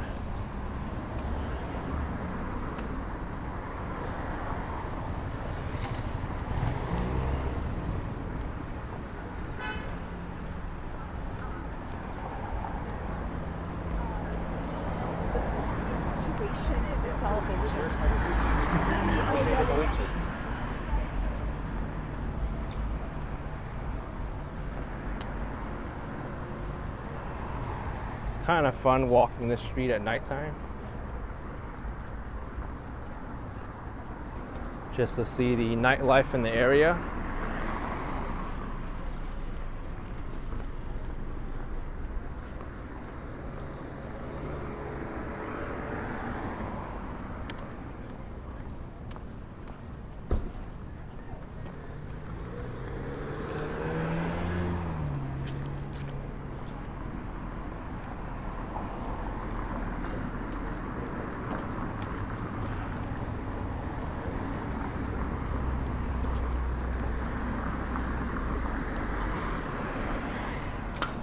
Future Class says there's good burgers at the 7-Eleven across the street. Really? So shout out to the 7-Eleven there from Sanjay. The holiday party. No, wait, it's a Future Class DMB official who gives the 7-Eleven burgers a shout out. Sanjay was mentioning about the street name. This is Queen Street West. We're on Queen Street West in the West Queen West neighborhood. Think you can remember that? And then past Bafter Street, it becomes Queen West on Queen Street West. Mind is blown. What? Oh, I'm not crossing the street. That's why you gotta stay attention, folks. You can get really distracted when live streaming, flipping the camera and then being like, I was gonna do something funny, like, wow, are you confused about the Queen West and West Queen West, Queen Street, Queens Quay, Queens Way, Queens Expressway?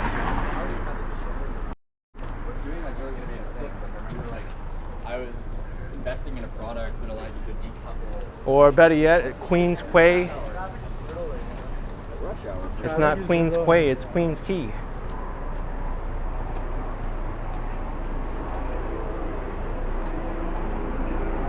Maybe I should make a video like that just to confuse people. Toronto confusing walk. West Queen West along, no, Queen Street along West Queen West to Queen's Quay to Queen's Quay to Queen's Expressway. Ozan, thank you for $6.99. Appreciate the support, Ozan. Appreciate the support. I think that might be the most confusing Toronto walk ever. Maybe I'll start a trend. Oh, yeah.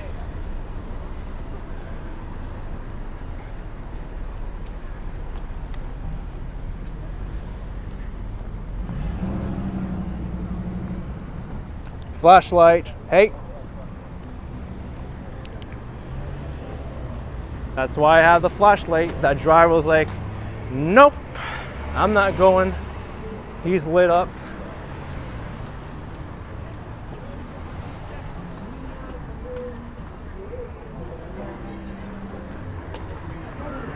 This works, folks. It really does.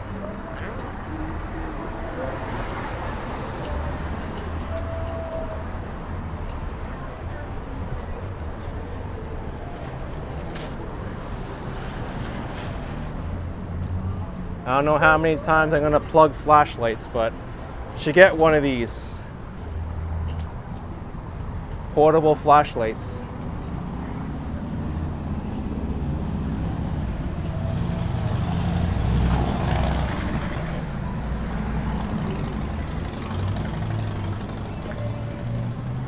Annalisa can be it was a lifesaver for me. Helped me get down from a mountain in Taiwan when there were no other lights. Helped me save someone who fell onto the subway tracks, and I shined it in the tunnel in case there was a train coming to alert them early to put on their brakes. It saved me from getting left hooked over there by a driver possibly. So yeah, there's a lot of practical uses for this light. Could end up saving your life with someone else's.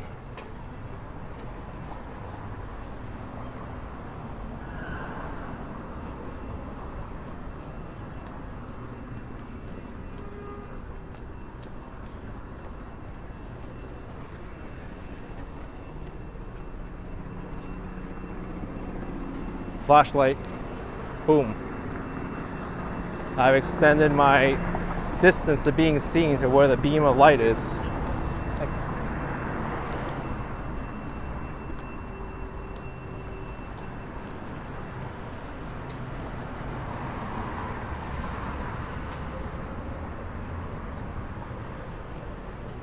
You can start taking it apart and I'll bring other parts. Ryan Rice say a lot of people get hit by cars here. I can see why. I can definitely see why. There's a lot of streets that are very narrow and they need quick turns. And a lot of cars, they're not used to like seeing people on that side. Because they're like, oh, the traffic is clear, there's no cars coming, but then there's a pedestrian in the crosswalk and they see them before it's too late. So that happens. Okay, there's no left turn here at Palmerston Avenue, so I don't think I'll need my flashlight here.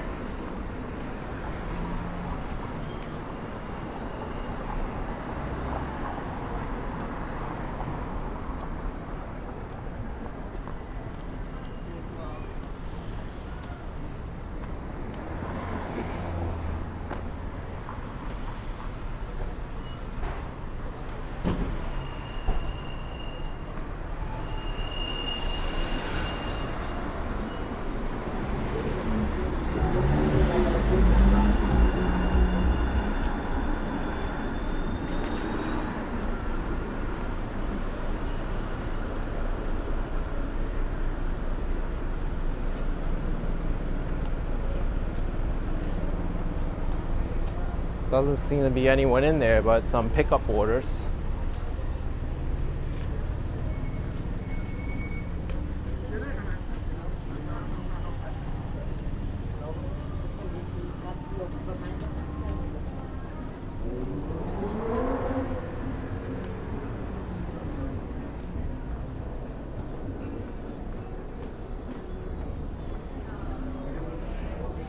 Poutine, $12.99 plus tax.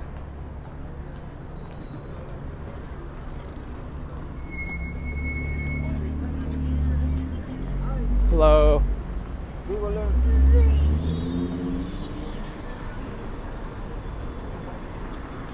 Hey, it's Markham Streets. That's a place I visited today. Markham. Oh, flashlights on. Oh, they're making a right turn into the parking space up ahead.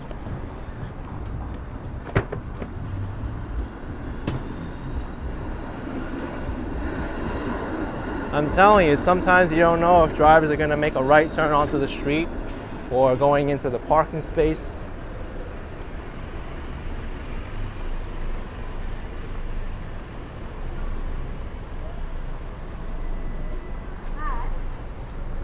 All right, we're about to change neighborhoods.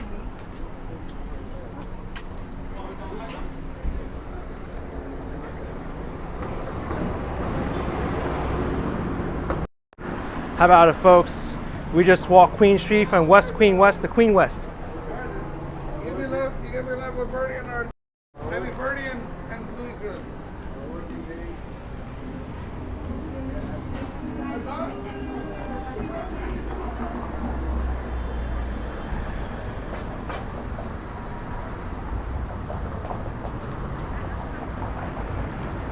I'm putting on my light anyway. Doesn't hurt, especially because there's streetcar rails. Look, car making a right turn.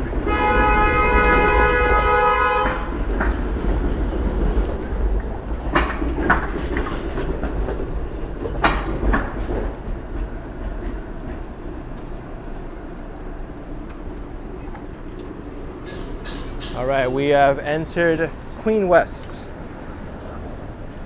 Queen West is a little bit more commercial than West Queen West.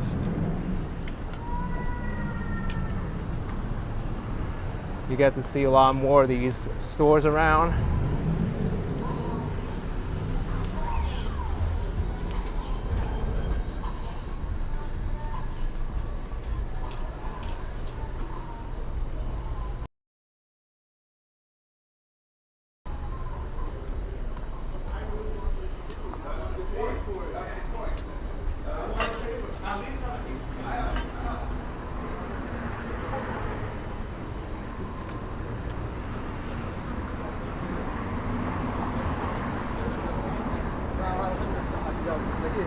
Have a third person to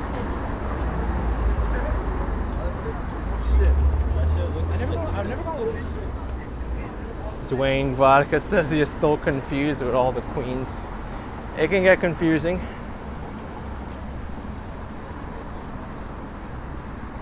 Basically what you gotta remember is Queen Street is the street.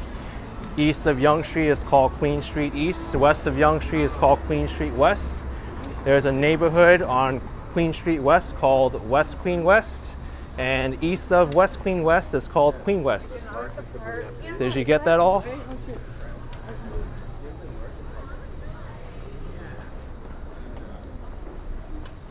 Yeah, and we listen to talk over.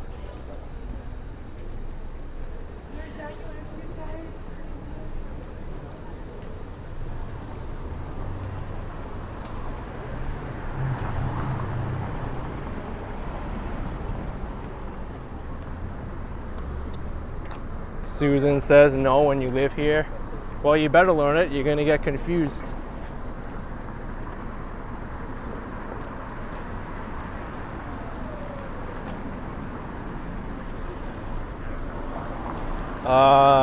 IN31L says any plans to go to the east end, like the boardwalk on the beaches and Queen Street East. Yeah, I think I might do that. I'll explore that part of Toronto. Maybe Riverside and Leslieville, the Danforth. Maybe even Scarborough and Etobicoke as well. I know I'm butchering it intentionally. It's actually Etobicoke, not Etobicoke.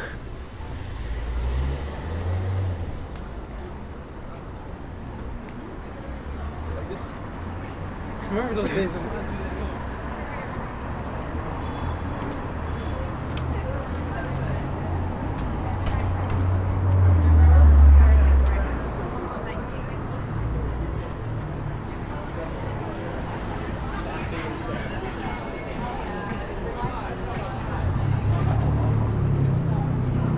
Here's a restaurant you don't see too many of here in Toronto, Wendy's.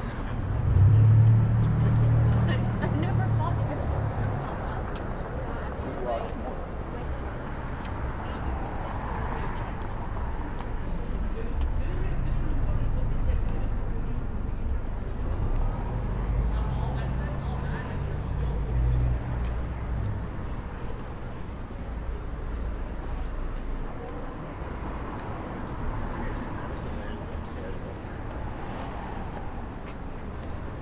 Fresh 88 asks if I've explored Washington, D.C. I have.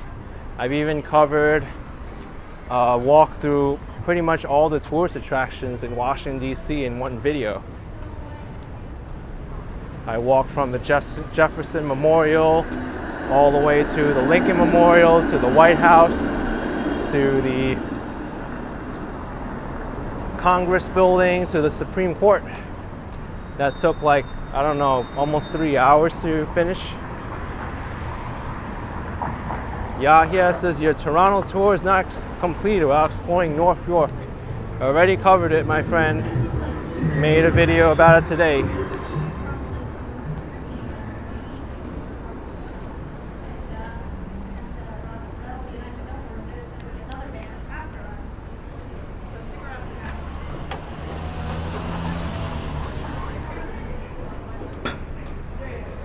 Susan, yup, Young and Shepherd, that's where I went. They're like not very good. We'll have like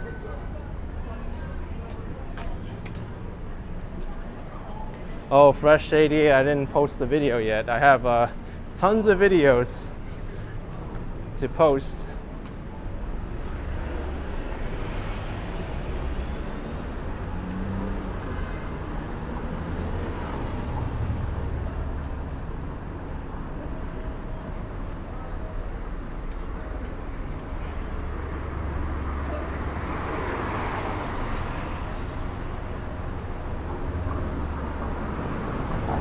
Cheesy Unit says, how many steps have I clocked today? I don't even know how many I did yesterday, and I did a lot of walking over in Niagara Falls. Today I did 24,172 steps. Yesterday I did 36,615 steps. Which we never did.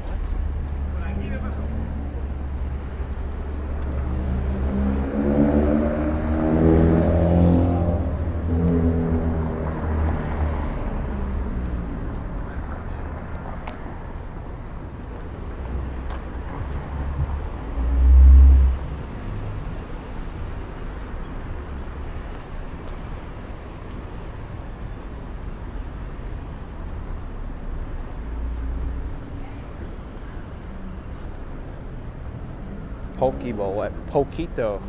Poke bowls and burritos. Wow, that's a fusion. Well, how was that harassment for this? Hawaiian food.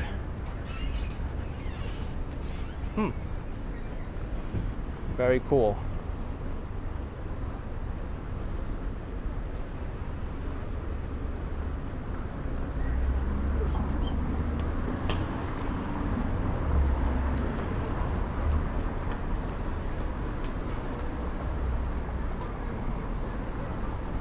This driver's making a left turn. I'm going to let them complete the left turn before I cross.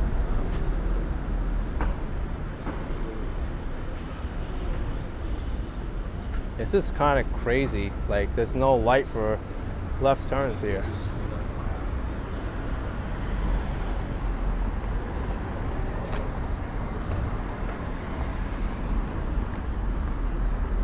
Easy to make left turns at the crossings where there's signals.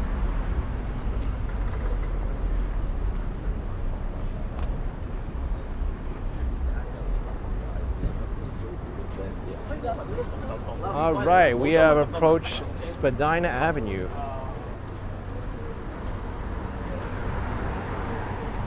If I were to go north from here, I'd hit Chinatown.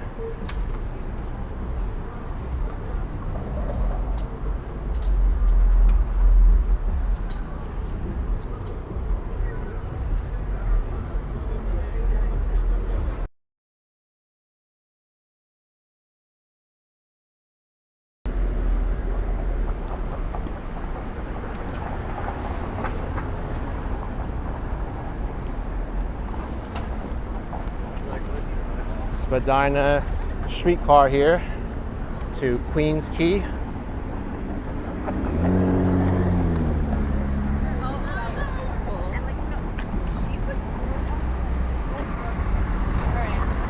Oh my gosh. My gosh. The time I don't turn my flashlight on, that's when there's crazy traffic things. You know what's also crazy? Take a look at this web of streetcar lines.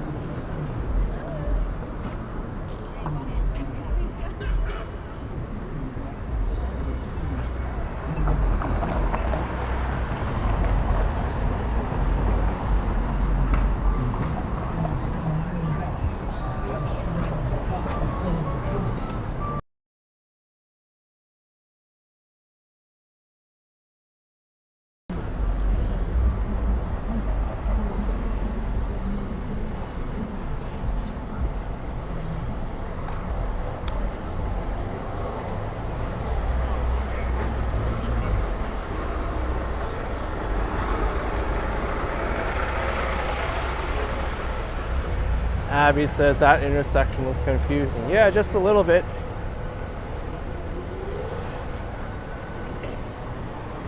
This is the retail section of Queen Street now.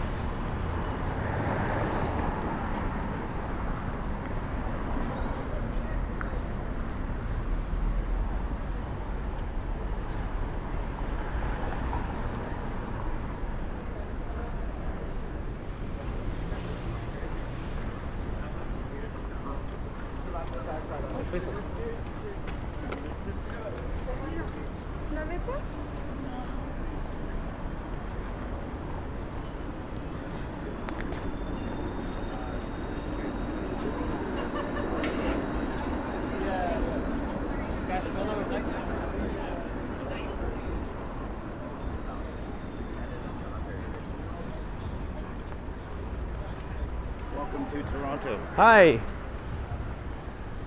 Okay. That guy obviously knows me. He says, "Welcome to Toronto."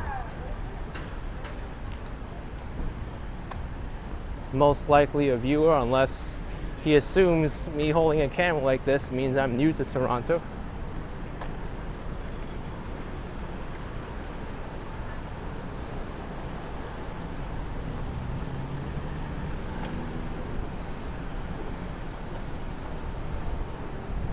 Soon214 says, "Is the pharmacy cheaper in Canada?" I don't know. I never had to go inside to the pharmacy.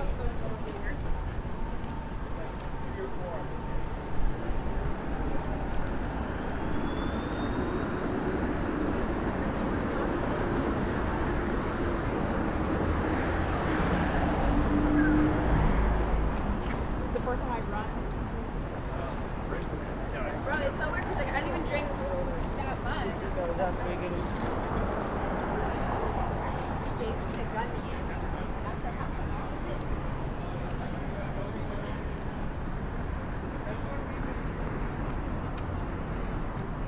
Let's wait for the traffic lights. It's a two-way street, so traffic can't come this way. Oh, I think I can cross now.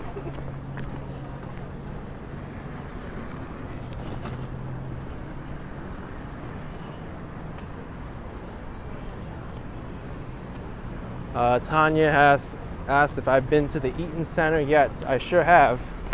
In my first day in Toronto, I went to the Eaton Center. That's the video I posted this morning. And not even like 5 minutes of me going into the Eaton Center, I have a viewer that recognized me and said hello.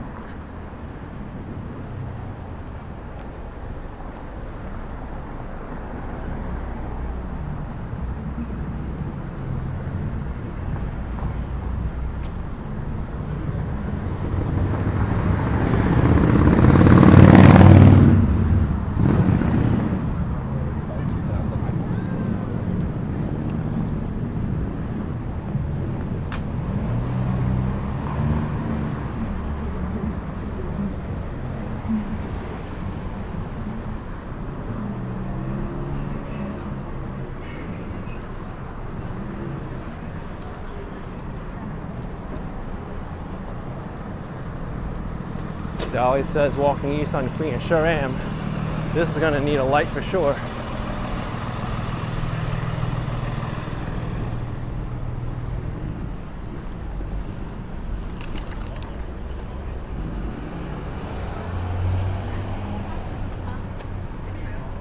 Annalisa, you lived in Toronto for 35 years. You only went into the Eaton Center once? Really? You should have at least gone once. I think it's a pretty cool shopping mall. I think it's the busiest mall in North America.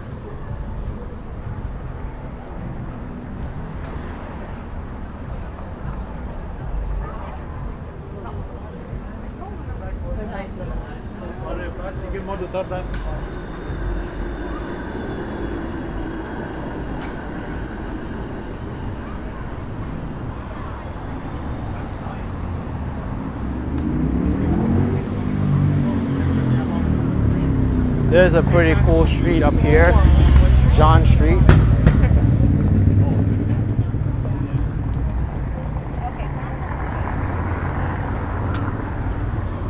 Thank you, Chris R, for $2. Please consider live from Jane and Finch.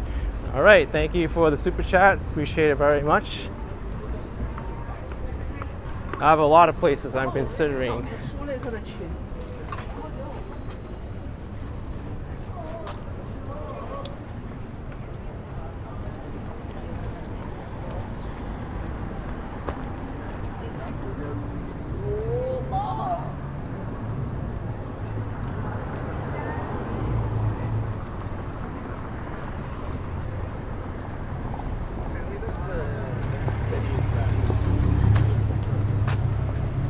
The heck was that? Some guy just ran past me. Action kid? Hi. Oh my god, that's What's amazing. up? Hey. So, I thought you were in Niagara Falls. We drove back today. Oh, that's amazing. Yeah. Hey, welcome to Toronto.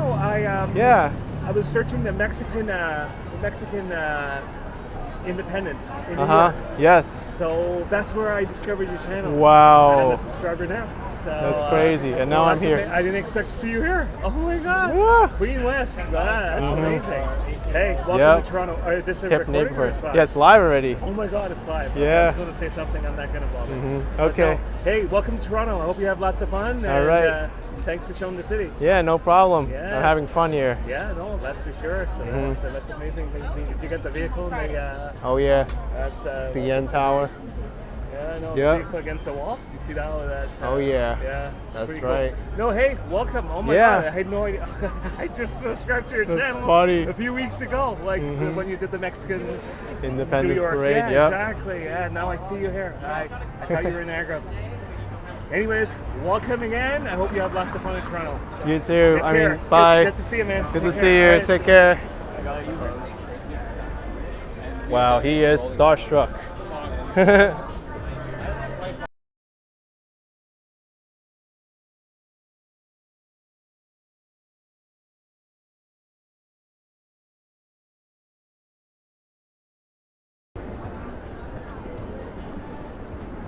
Wow, that was a few weeks ago I did the Mexican Independence Day Parade.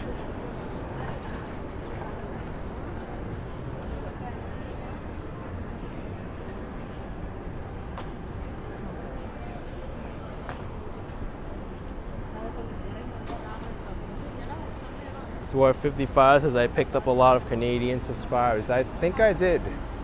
And there's First Canadian Place in the distance. That's tallest building currently in Toronto. Thanks Benjamin Chu, fans all over the world. Yeah, I mean, I run into people that I don't even know who says, oh wow, I love your channel.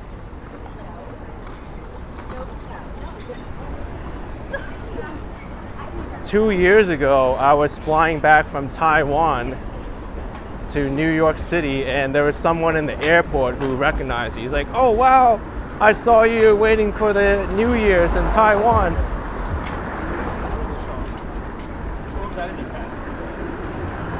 Rosa says, I still can't believe you're in Toronto. I can't believe it either. It's modern technology, right? We get on this aluminum aircraft and we're here in a few hours. The amazing things of air travel and live streaming too. How am I able to transmit this broadcast to like thousands of people right now watching? Bob Sharp, $5. Have I ever felt threatened? I've seen someone harass you a bit. Sure I have, Bob.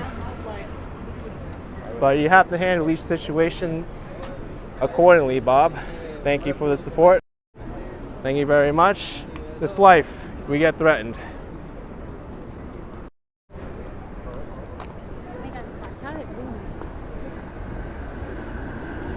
Hopefully it doesn't get further, but we have to deal with it.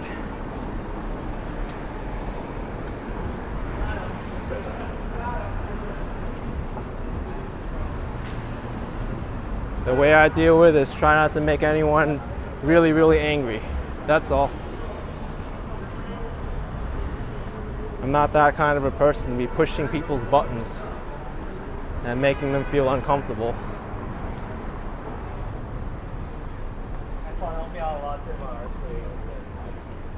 Oh shit. Do you live around here? Or? Yeah, I live just like when you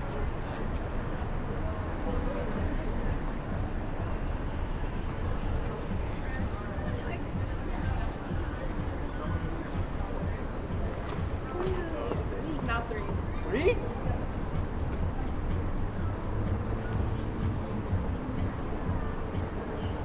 We are coming up on a very important street in Toronto. It has one of Toronto's subway lines, University Avenue.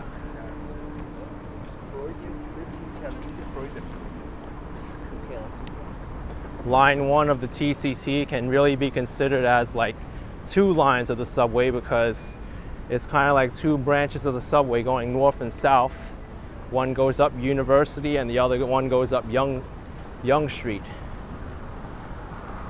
And they both make their turn at Union Station.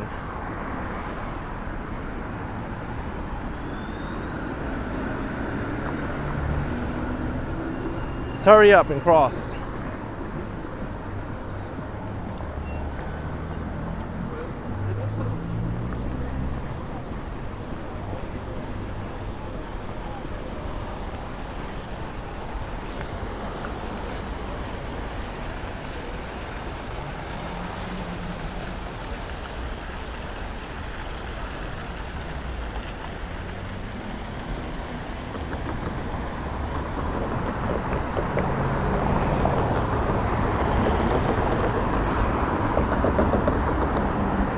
Annalise asked how's the ride on the Ferris. It was very nice.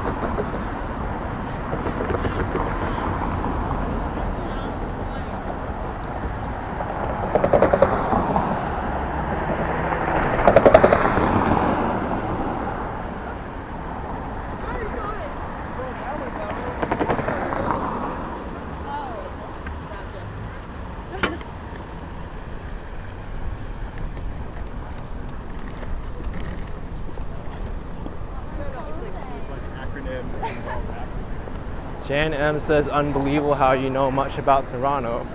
Well, it's a city that I've read up on a lot. I've also followed Johnny Stride's Ken Continuum out and about with Liz O.C. among many other Toronto YouTubers. So I kind of know where places are. And now that I'm here, I'm really starting to like solidify what I already know about the city, and I'm learning quick. Didn't really take me too long to get adjusted to Toronto at all.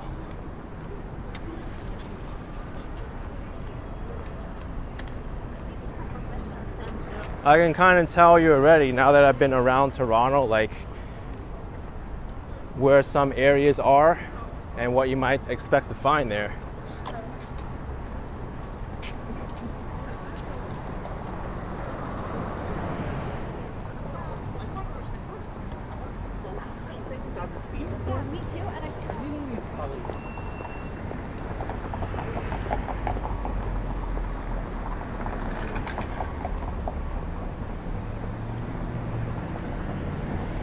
York Street.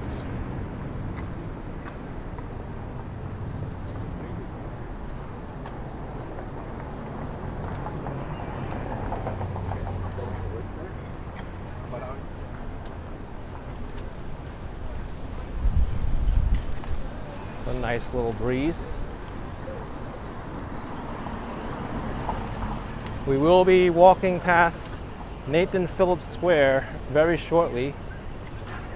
That clock there is part of the Toronto Old City Hall. I made the mistake on my video this morning. I said that was the Toronto City Hall, but now it's a courthouse. That was the former City Hall. The current City Hall is this one, the curved building. See, I'm learning. I'm learning. Yeah. But we will walk over here to Nathan Phillips Square in front of the fountain, Toronto sign, and I guess I'll end my live stream off here.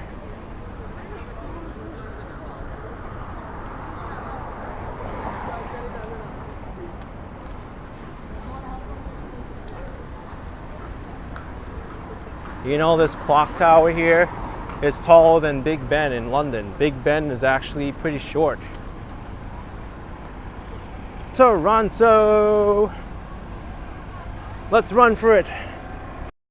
Toronto sign! Let's go, let's go, let's go! This is why they call me Action Kid, folks. Because whenever I see something really exciting, yeah! Whoa!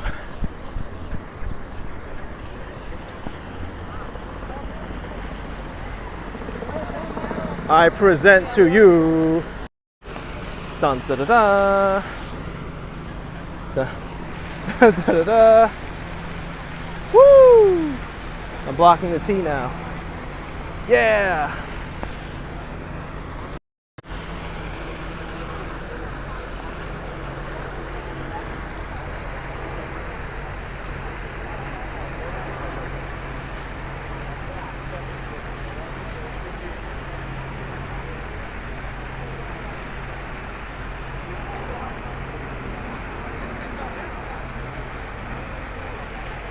All right, maybe we'll go behind the sign and then end this off.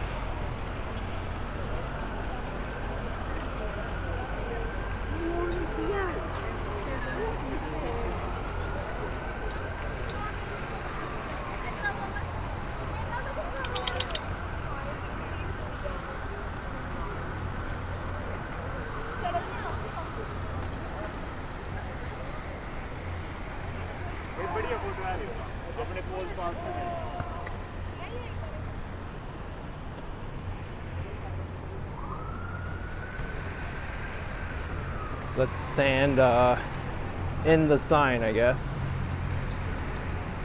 Maybe we could stand in between the R and the O. How's this view?